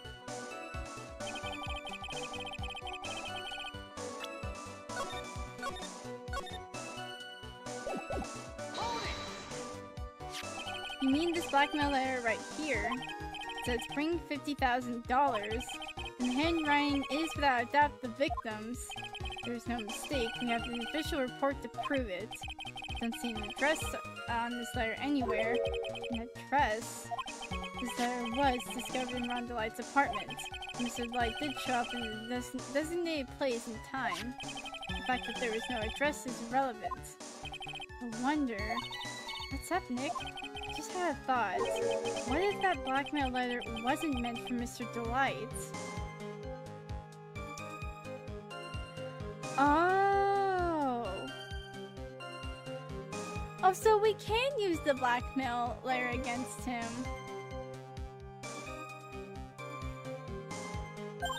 Whoa, do you have any evidence of that? For some reason, I just can't shake the feeling that there's something not quite right about this blackmail letter. Well, everyone, are you quite satisfied? Again, Mr. Bullard who harbored a grudge against Mr. Light for his betrayal. Oh yeah, because it wouldn't make sense for Mr. Bullard to have any grudge against Mr. Delight because he had fired him a year ago. So why would he ask for like some blackmail letter?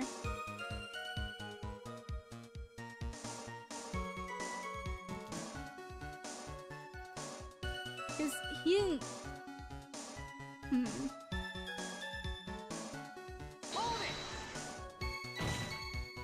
What do you mean by that?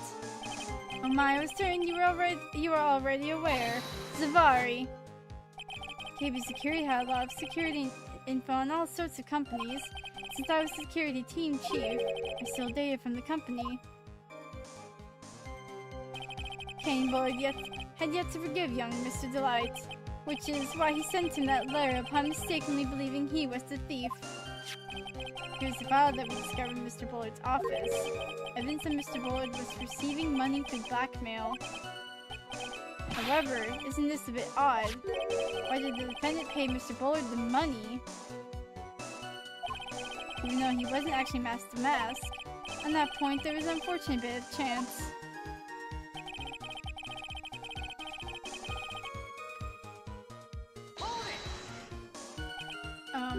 Do you really think that story's going to hold up? That assertion's not merely my own, I'm afraid. What do you mean? I have here a memo from Ron Delight's wife, Desiree Delight.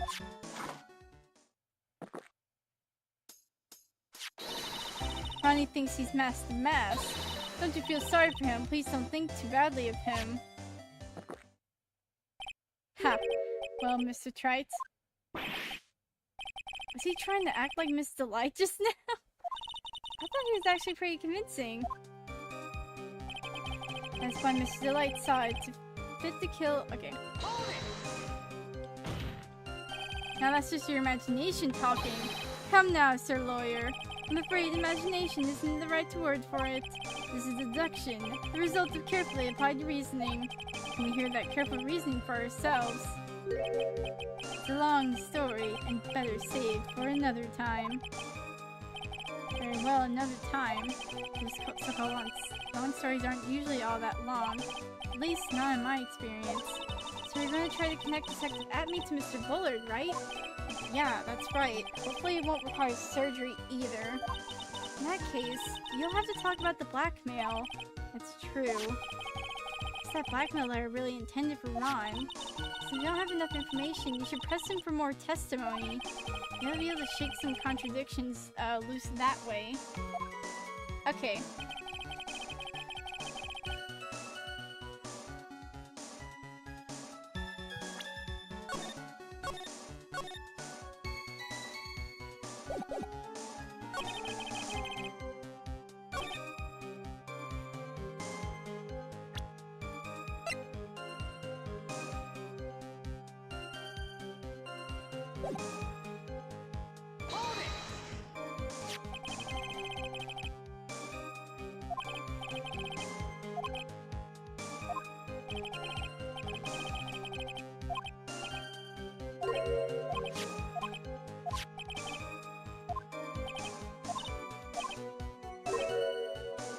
Okay.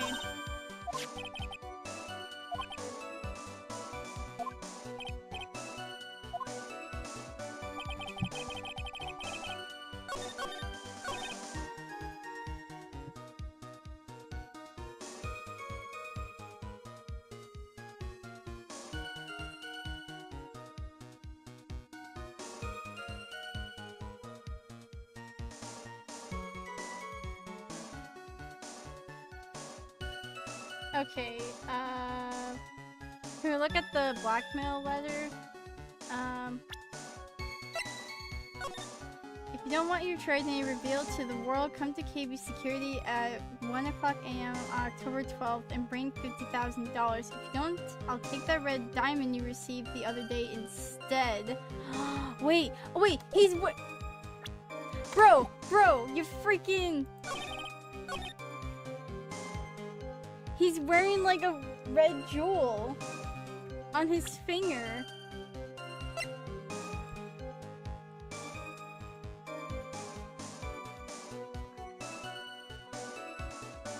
Objection! Mind if I ask you a few questions, Detective Atme? Well, if it's just a few, I guess it's alright. When you said that this letter was addressed to Ron Delight, I couldn't help but notice one major contradiction. Contradiction? I don't know where a walking contradiction like you gets off saying things like that. You're one to talk. At times like these, men are made to express themselves with their fists. Why don't you show us what you've got there, Junior? Indeed, time to man up, Mr. Wright.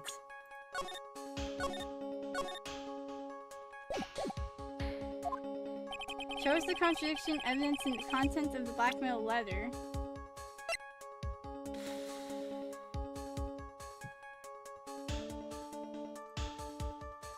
I didn't think this far ahead.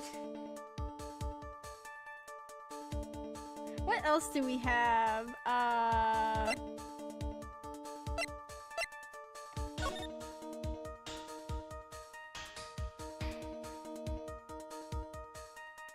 Wait, is it talking about this gem? No, no. Wait.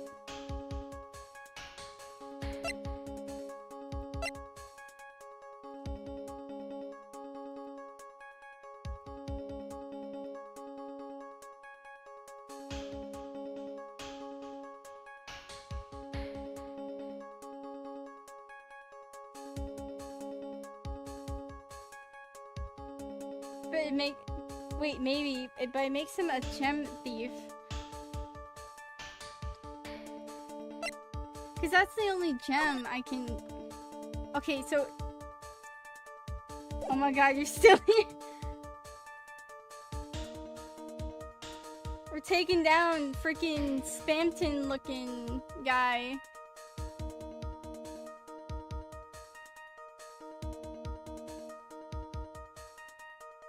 Took a nap and I'm still watching. He doesn't have the ring in the newspaper. Oh wait, yeah. Okay, yeah, frick this. Bro, that happened to me. Take a good look at this newspaper clipping. It contains a picture of the tear of Emanon, the stolen jewel. What about it? The problem is this jewel's color. Color? I'm not much for discussing color myself. According to the clipping, the color of the stolen jewel was blue. However, in the blackmail letter, a totally different jewel is mentioned. I'll take that red diamond you received the other day. Red? Which means the red diamond described in the blackmail letter is not the tear of Emanon that Master Mask stole at all. Hello, Mage. Your point is, Mr. Trite, so you're trying to say that this blackmail letter was intended for someone else. That is what you're trying to say, right, Trite? That is what you're trying to say, right, Mr. Wright? Well, why? I'm getting dogpiled right now. That is what I'm freaking saying. Yes, yes, for God's sake. This is who Caneboy was actually, this is who, okay, yeah. It was you. Frick you. Naturally, it was you, Detective Atme. Do you have some sort of basis for that claim? You have been personally involved in every single Master Mask case, and in the last case, you recovered what was stolen and received a jewel as your reward. A jewel? Probably the one wrapped conspicuously around your finger. That red diamond ring. That is the diamond referring to in the letter, which means that Kane Bullard wrote that letter in order to blackmail you.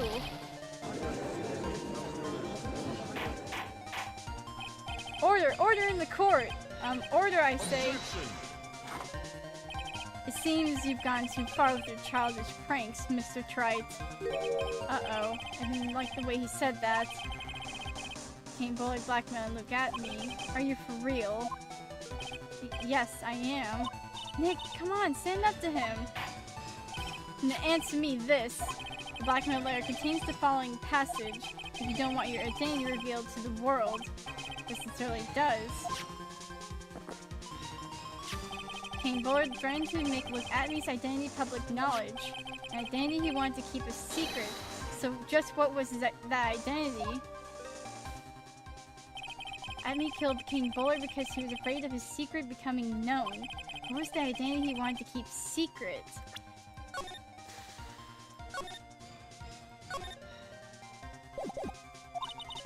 This is what it all comes down to, Nick.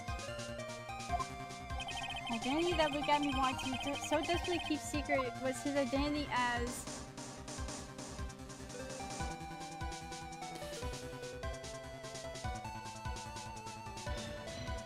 Jesus, I hate this case. This case sucks as heck. Everyone in this house is dumb.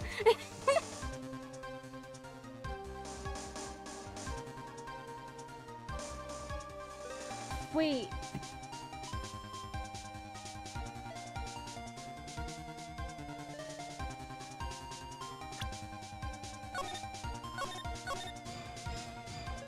Yeah, it says a blackmailer because he's been blackmailing, it's not Ace Detective, not Master Matt, it has to be blackmailer because he's been freaking blackmailing, there we go. Okay, Look at Me was a blackmailer. Objection! Hey now, isn't that a little different from what you've been saying? You said that Kane Bullard was the one blackmailing Look at Me. Are you saying that Atme was blackmailing someone else on top of that? I have to admit, that does sound a little odd. He was blackmailing freaking Ron because stinking because that after that whole first crime. It's not odd. It's the only thing that makes any sense. Kane Bullard was blackmailing Look at Me. But Ron DeLite was also being blackmailed by a certain someone. So did you start receiving blackmail letters after this incident? Yes, just a few days after the Tear of Emanon heist. After that, I started getting the plans in the mail. I received plans from some very kind person. Incredibly detailed plans. Detailed plans? In which case, that would mean that Ron DeLite was actually masked to mask. That is what we are claiming. Someone else came up with the plans and had Mr. DeLite steal his targets for him. And that someone was none other than Look at Me. Silence.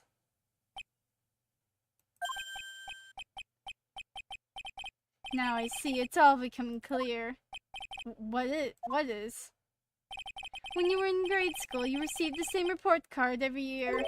Careless, with the tendency to jump to conclusions. Am I wrong? How did you...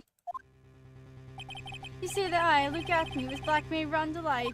In which case, I would naturally know all about his relation to Master Mask. Well, yes. Ron DeLite started receiving plans from his second crime onward, correct? Which means I learned of his identity when he committed that first crime. Good point. You certainly couldn't have blackmailed him otherwise.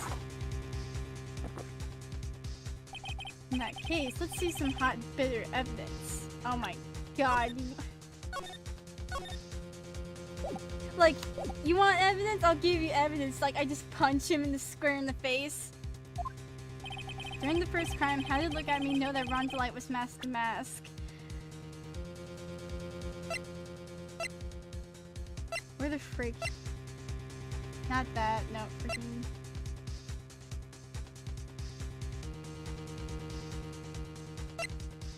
I think it's because of this stinking newspaper clipping.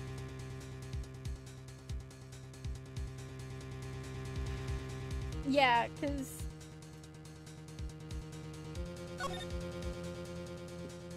Ron had stated that he had, like, hidden his, outfit in a bin and switched into his security clothes. And then, Look at Me freaking found the stuff at some point, so he figured out, like, who Master Mask was.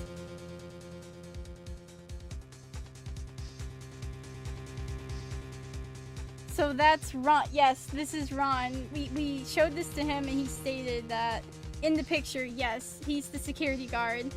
Because he used to be chief security of KB's security. And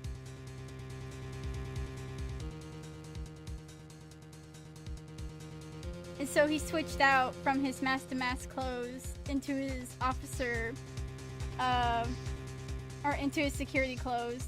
Probably in that bin right there. And then Look at Me at some point found it in the bin.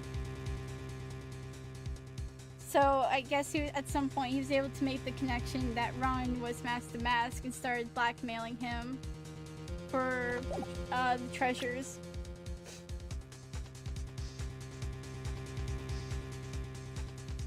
Take that! I think I see it. See what? When you were in grade school, you received the same report card every year, getting into lots of mischief trying to be the center of attention. What do you mean?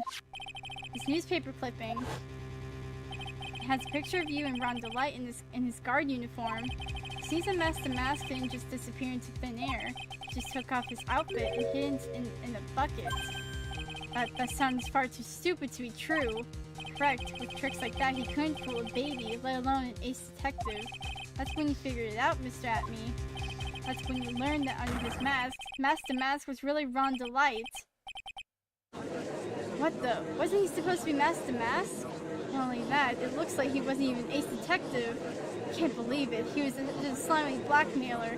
What a fraud, trying to pass himself as an ace detective.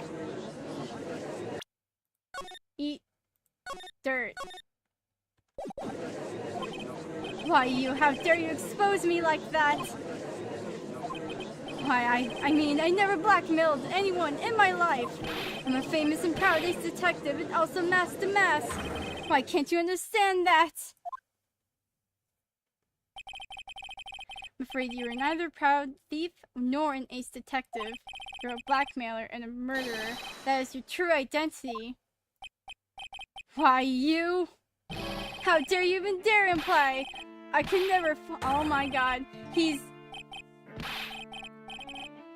Oh, he's losing it again. What the frick? It's enough to make one laugh.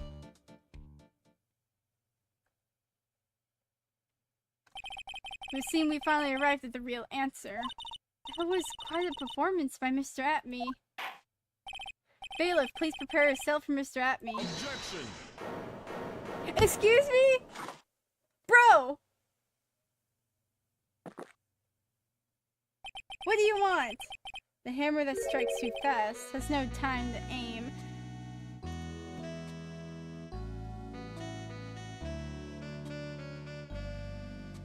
Oh my god. How can you keep pulling punches? What do you mean? I'm already prepared to deliver my ruling. Allow me to say one thing. I will be the one to judge. You don't get much more in your face than that. It appears that your claws weren't quite sharp enough, Mr. Trite. What do you... It's true that you've proven a lot of things. Things like look at me was a filthy blackmailer. And that he wasn't a lordly tailor the night of the murder. That's right, that's why he was the one who killed Mr. Bolt. But... there's still one thing you have yet to prove. What's that? Just because he wasn't at the warehouse doesn't mean he was at the murder scene. Therefore, if you can't prove that this pitiful excuse for a man was at KB security, then I don't see how a verdict can be delivered. No way! Bro! Order in the court! Well, Mr. Wright? This is it. This is the final round. You have to prove that Atme was at Mr. Bullett's office that night.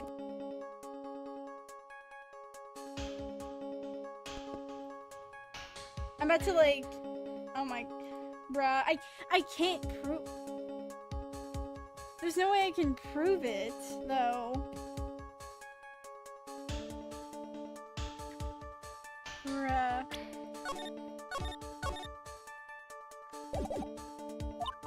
But can you really prove that? That's long enough, Mr. Trite. I want to hear your answer. At night, look at me at KB Security and the defense.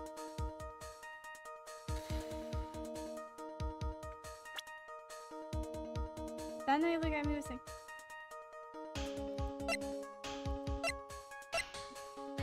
There's nothing I have.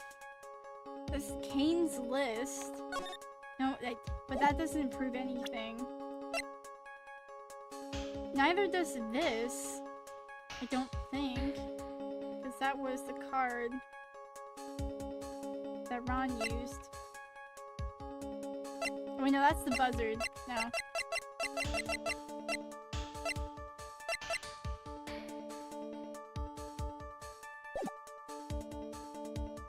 Maybe? It's like, I don't know. I don't think we can prove it, though. Because there's no fingerprints, there's no, like, there's no security footage of Look at Me being there.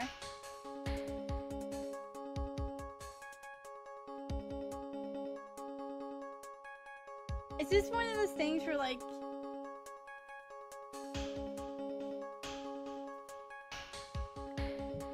I don't know how I can prove it. I'm waiting. What did you say about Ron's card? So, okay, that's the camera data, security photo, blackmail letter. Found in Ron's wallet, used on October 12th, the night of the crime at 1 a.m. That's when... But when Ron walked in there... Ron had walked in there and he saw a suspicious shadow, so Look at Me was there. It's just, like, there's no evidence to prove otherwise of him actually being there.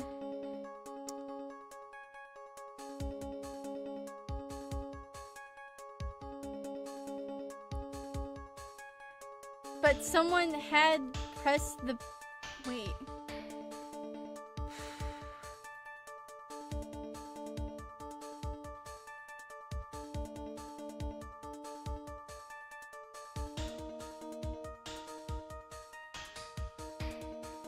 The only thing I can think of is the buzzard, because there was someone else in there, but there's no way to prove.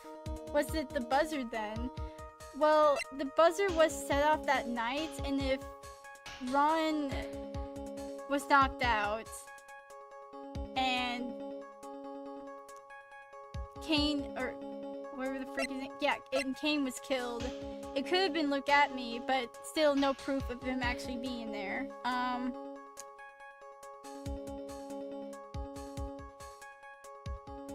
I don't think we have any, like, we can't prove it right now, I don't think. Do the buzzer.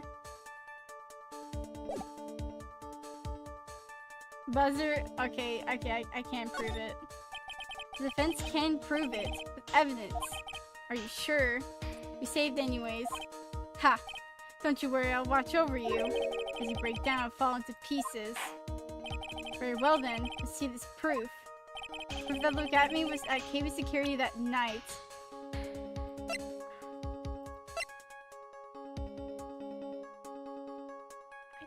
See, like, there's no fingerprints on that buzzer though, like... I don't... We already... Wait, that's the buzzer? Because of the gloves. But yeah, but anyone could... Okay. Take that! This is the proof. It's true, that is very important. However, I'm not so foolish as to think that this will pass for evidence here.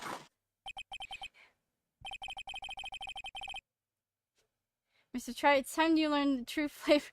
I think we fricked out. I don't think there's proof. I don't think.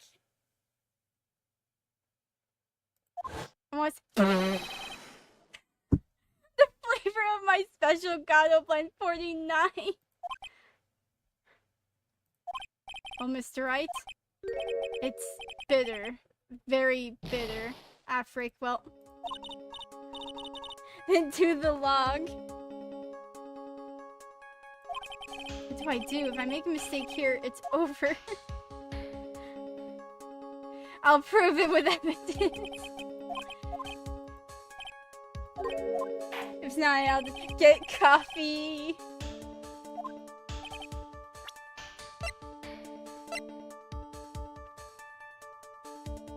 Take that! This is the proof. It's true. Nope. I'm getting my lives back.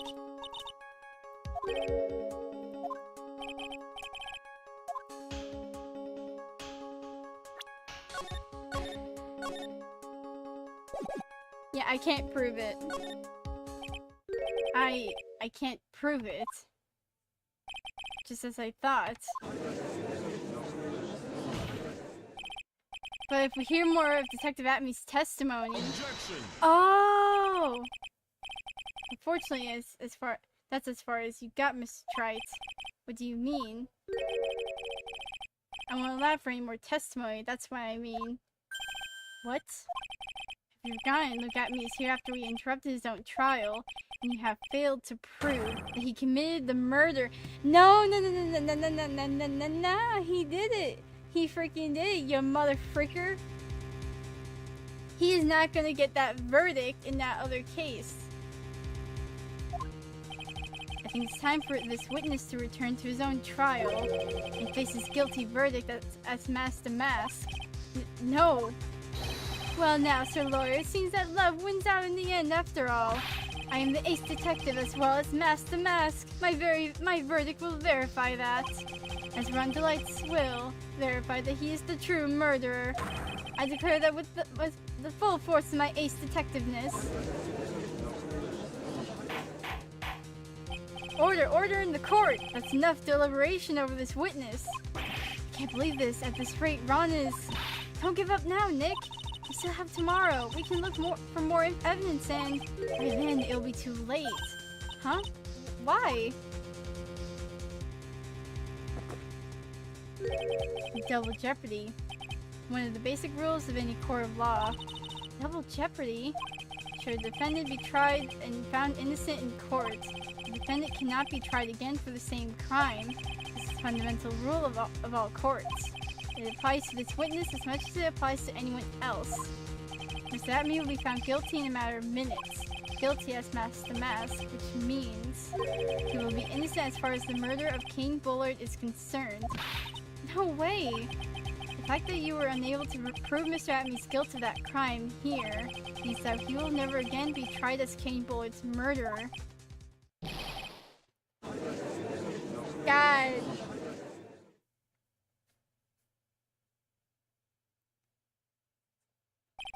Now there's nothing I can possibly do to win. Even if Ron is proclaimed to be innocent, the real killer, Luke Atmy, will go free.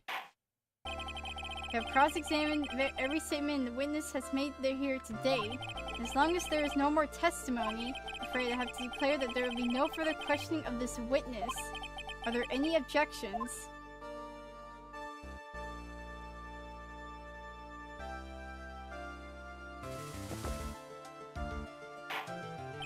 Then I hereby end the cross-examination of Luke Atmy. Objection! I think I see it. Your Honor, when you were a child, this is what was on your report card every year. Has poor hearing and often makes mistakes as a result. How did you... Phoenix, raise your head up high. Have you forgotten what I used to tell you? A lawyer is someone who smiles no matter how bad it gets. That voice. No way. It's Mia! Long time no see, Phoenix. Mia! This is the true power of the crane channeling technique. I know that it's really Maya who's standing before me. But right now, she's my mentor, Mia Fey.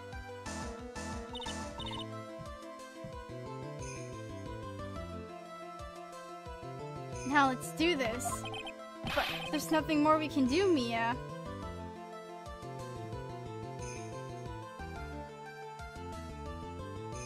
Can you not trip? There's nothing more we can do, Mia. Without any more testimony, I can't cross-examine. Not yet. The testimony's not over yet. What do you mean?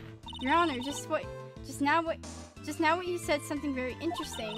You have cross-examined every statement what the witness has made here today. Yes, that's true, but unfortunately, Your Honor, you're forgetting something. Earlier, after the last cross-examination, this witness made a number of remarks. Well now, Sir Lawyer, it seems that love wins out in the end after all. I'm the ace detective as well as mask to mask. My verdict will verify that. Just as Rhonda Lights will verify that he is the true murderer. I declare that with the full force of my ace detectiveness. Shot right in the gut, my spleen. Yes, but these comments appear to have no importance so very well then. We shall prove their importance via cross-examination. At any rate, as long as the witness has made these remarks, we the defense assert our right to question them. Is that alright with you, prosecutor? Is something the matter, Mr. Gatto? Nothing. Oh, Sir Lawyer, it looks like you're one step too late. If you think such a falsehood will do anything to me, look at... Let's hear it. Huh? It's true that the witness made some remarks. So then, let's hear this last bit of cross-examination. Mr. Gatto, what are you... Very well then, Mr. Look at me. I'm going to allow the defense to cross-examine your earlier remarks. The defense would like to hear why you declared the defendant to be the true murderer. So please give us one last bit of testimony. Phoenix, this is it. This is our absolute last chance. Yes, Chief.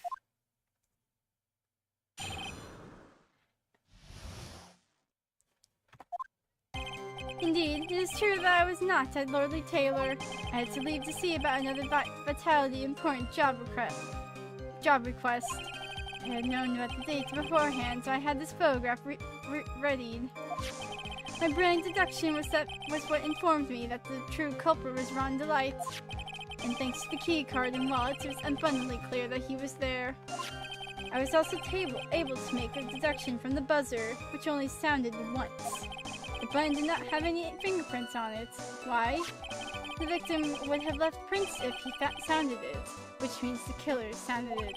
Mrs. Light was wearing his mask-to-mask outfit, which is why he left no prints. In the blackmail letter, the victim likely just mistook the color of the jewel.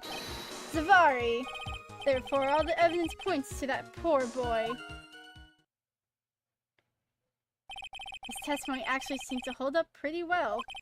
The witness' earlier remarks do not appear to have been hastily prepared.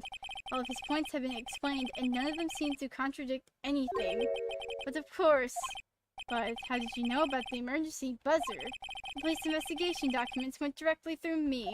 Now let's look over all the documents. It's elementary, Sir Lawyer.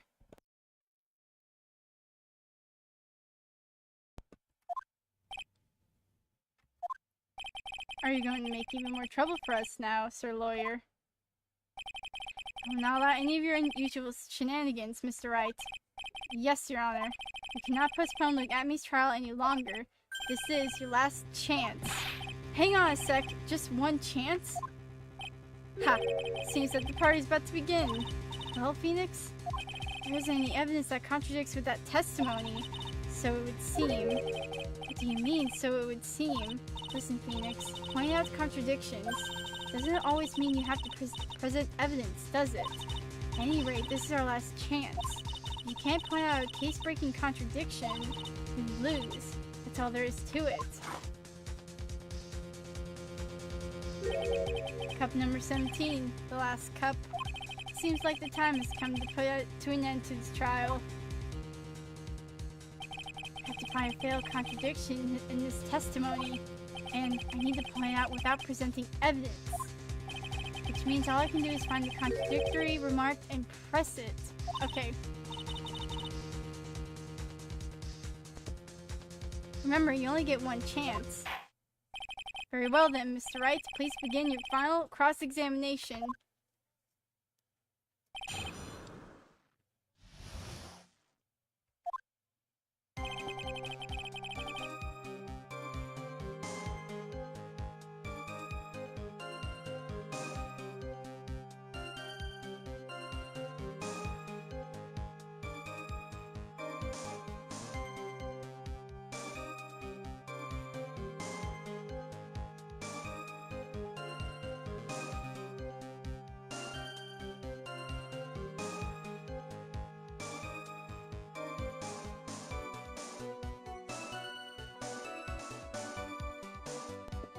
Okay.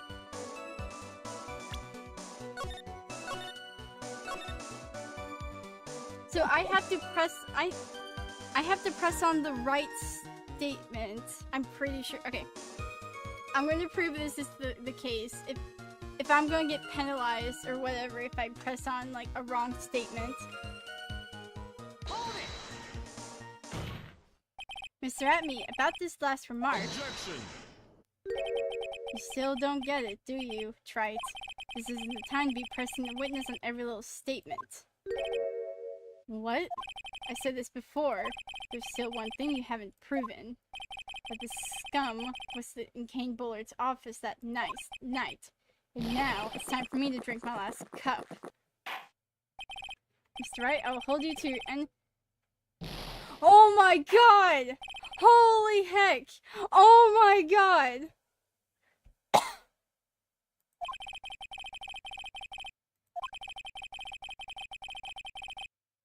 Yo, they weren't kidding! Oh my god! Nor is there any need for more time to decide the case against the defendant, which case is extremely clear. I see no room for this misinterpretation of the facts. Bro said no more life bar. He killed me. This court finds defendant Ron Delight. Ah.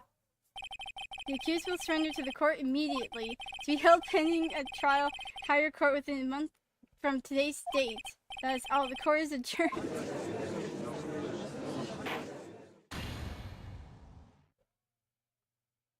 Dang. It just brought it back here. Okay. Okay. Oh, thank God I saved.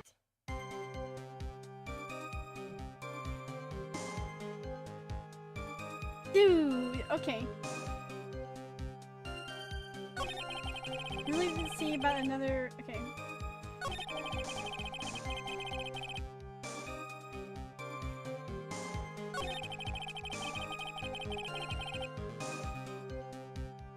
Wait. Okay.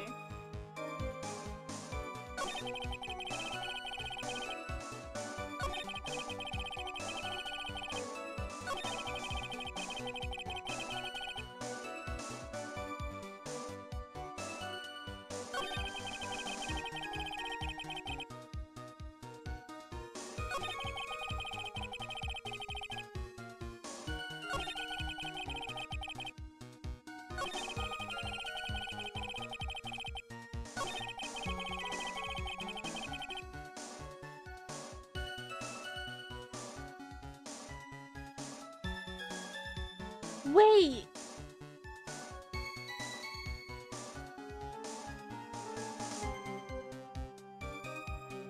How do you know, Mr. Atme? Because no one in this godforsaken court knew about it until Ron mentioned it right today.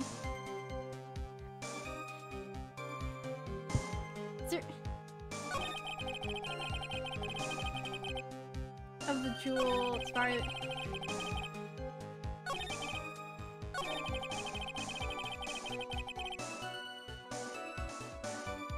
He wouldn't have known this. He stated that everything about what he had heard, like the buzzer and everything, it went through him. But there's no way he would have known this because we had not known about this info until Ron had mentioned it today in court, while this guy was in the court right next door, so he would have not have known about it.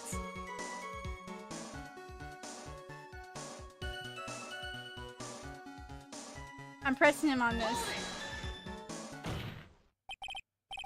Mr. Atme, about this last remark. Objection! Passive, you still don't get it, do you, Trite? This isn't the time to be pressing the witness on every little statement. I'm afraid you're the one who still doesn't get it, Mr. Gatto. What? Mr. Atme, it seems you have finally admitted that you were in the CEO's office on the night of the murder. How can you say that? Let's review your testimony, shall we, Mr. Atme? The button did not have any fingerprints on it. Why? Mr. Delight was wearing his Master Mask outfit. Is that correct? Indeed, that is why I said my deductions are absolutely foolproof. More like your deductions prove that you're a fool. I'm sorry, whatever do you mean? For some reason, I'm starting to get really thirsty. When exactly did we learn that the fact that Ron Delight was dressed as Master Mask when he entered the scene of the crime? That was, it was just a few hours ago, back when my sixth cup was looking at me with a cold stare. Huh? Oh, did I forget to mention it before? I'm sorry, just never had a chance to mention it up until now. That's right, the defendant had yet to tell anyone else this fact before this morning. Therefore, the only people who should know this were those who have been watching this trial. Do you understand now, Detective Atme? There is no way that you should have known about that.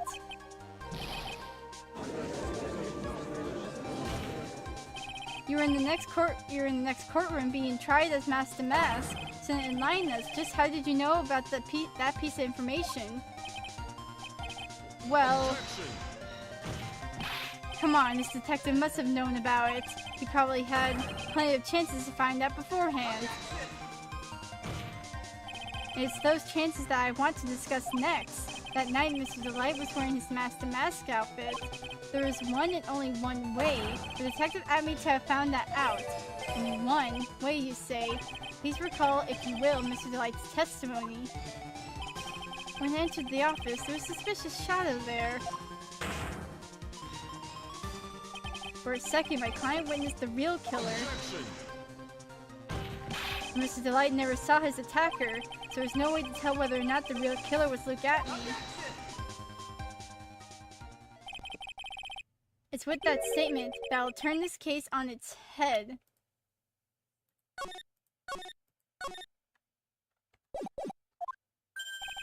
What are you implying? Mr. Delight saw the real killer, correct? Now if you turn that statement around, it stands to reason that the real killer had also seen Ron Delight. Impossible.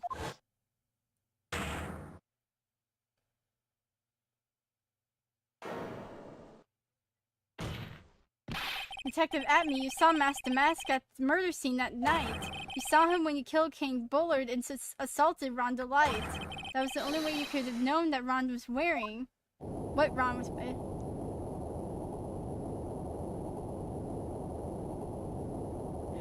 What the frick? What is going on? Oh, God. No. He's... okay. Take a good look, everyone. Unable to find a rival worthy of my genius, I was forced to create one by myself. Here I am, the tragic clown. That's the same line you gave yesterday. But I think there's a little more meaning behind it this time. Oh.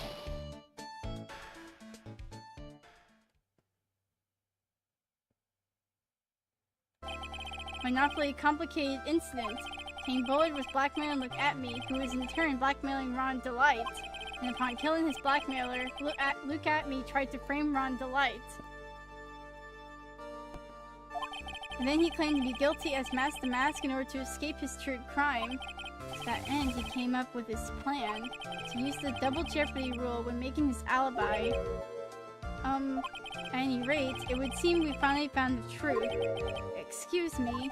He came perilously close to besmirching the record of an innocent young man. With him the title of murderer. Don't ignore me! He was charging up!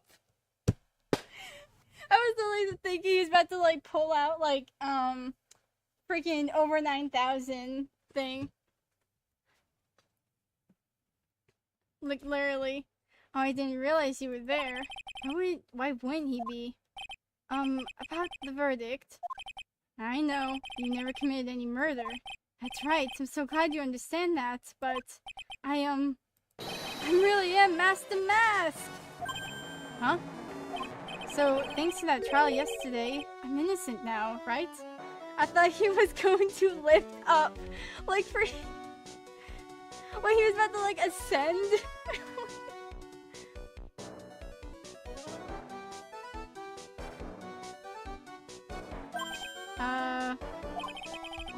What was it you said?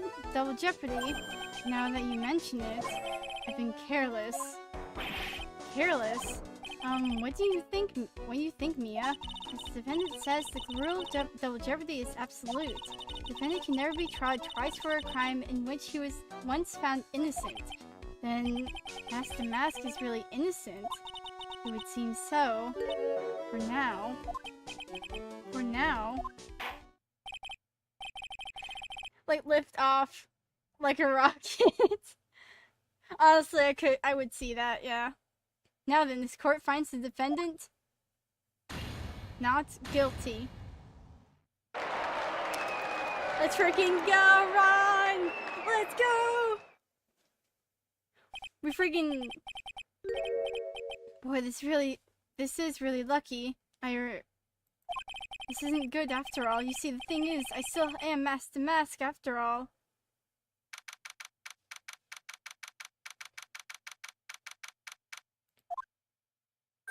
You did it, Phoenix.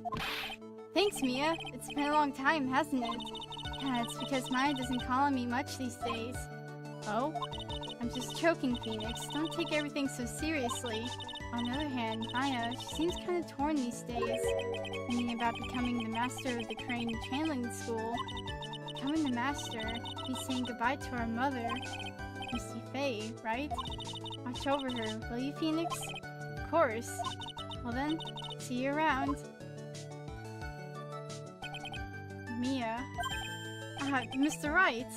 I don't know what to say. Congratulations, Mr. Delight.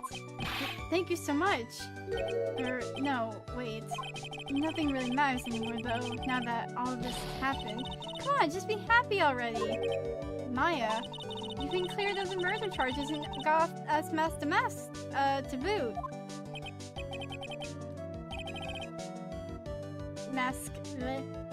But in exchange, I lost everything. Huh? What do you mean? Stealing security information from KB Security, becoming Master Mask. I did it all for one reason. For her. Me and your wife. Desiree. I don't know how to say it. Desi. I'm gonna say Desi. Frick it. She hates criminals more than anything. Come to think of it, she was once held hostage by some robbers, wasn't she? She always said how she hated sneaky criminals. I knew that, but once I got fired from KB Security and lost all the money I had, she wouldn't have any reason to stay with me. I thought she would leave me for sure.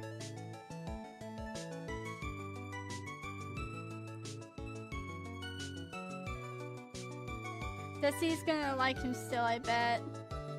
Probably, yeah. So that's why he became Master Mask. Yes, but it's all over now. Broken bowl can never be put back together. That's not true, right, Nick? Right. Really? Can we go back to the way things were? He'll be fine, and Nick can prove it. Can I? Oh dear God.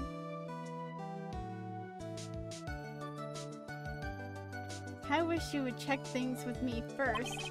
Like, even if the bowl is broken, there's always a way to put it back together.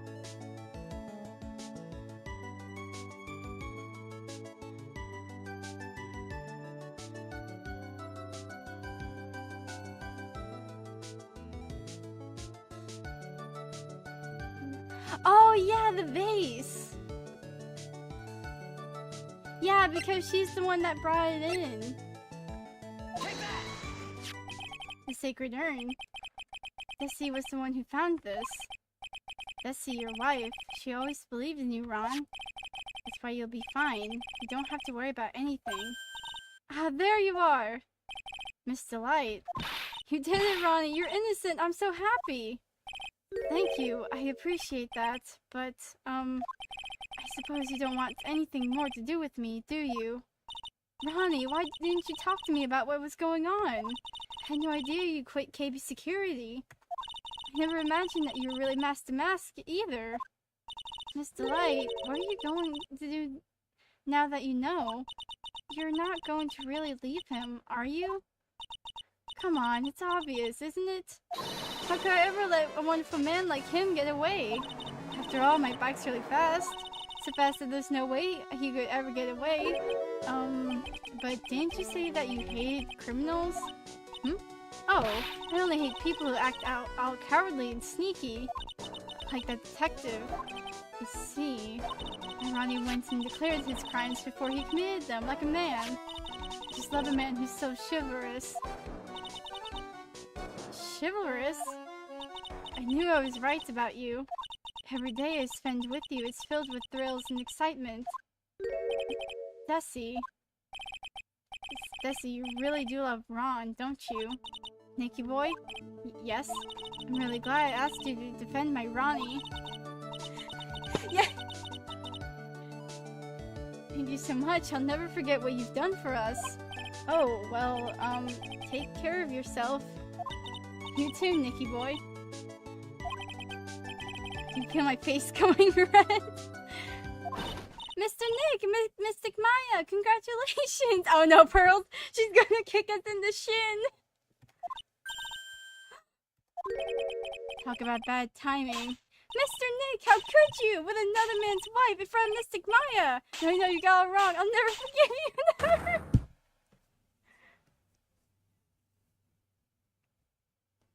Also give her some pizza!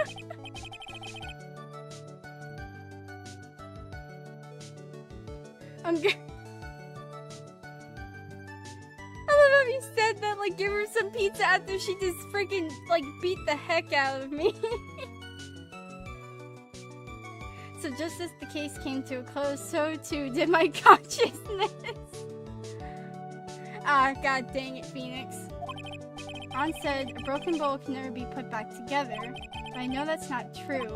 I mean, just look. Oh, look! Here's a perfect example of one that was put back together even better than before. Hold on, I'm gonna... Look at it. Aww.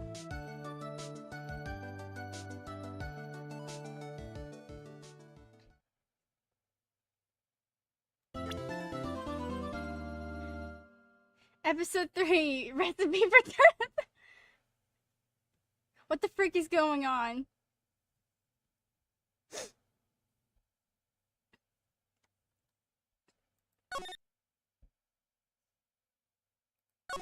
Okay, save progress up until this point. Click here. And quickly close the game.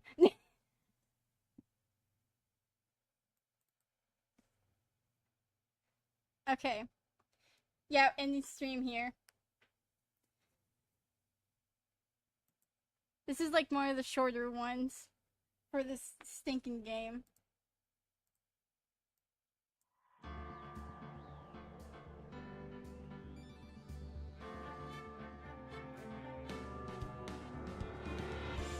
Yeah, goodbye. See ya next time when I freaking do this.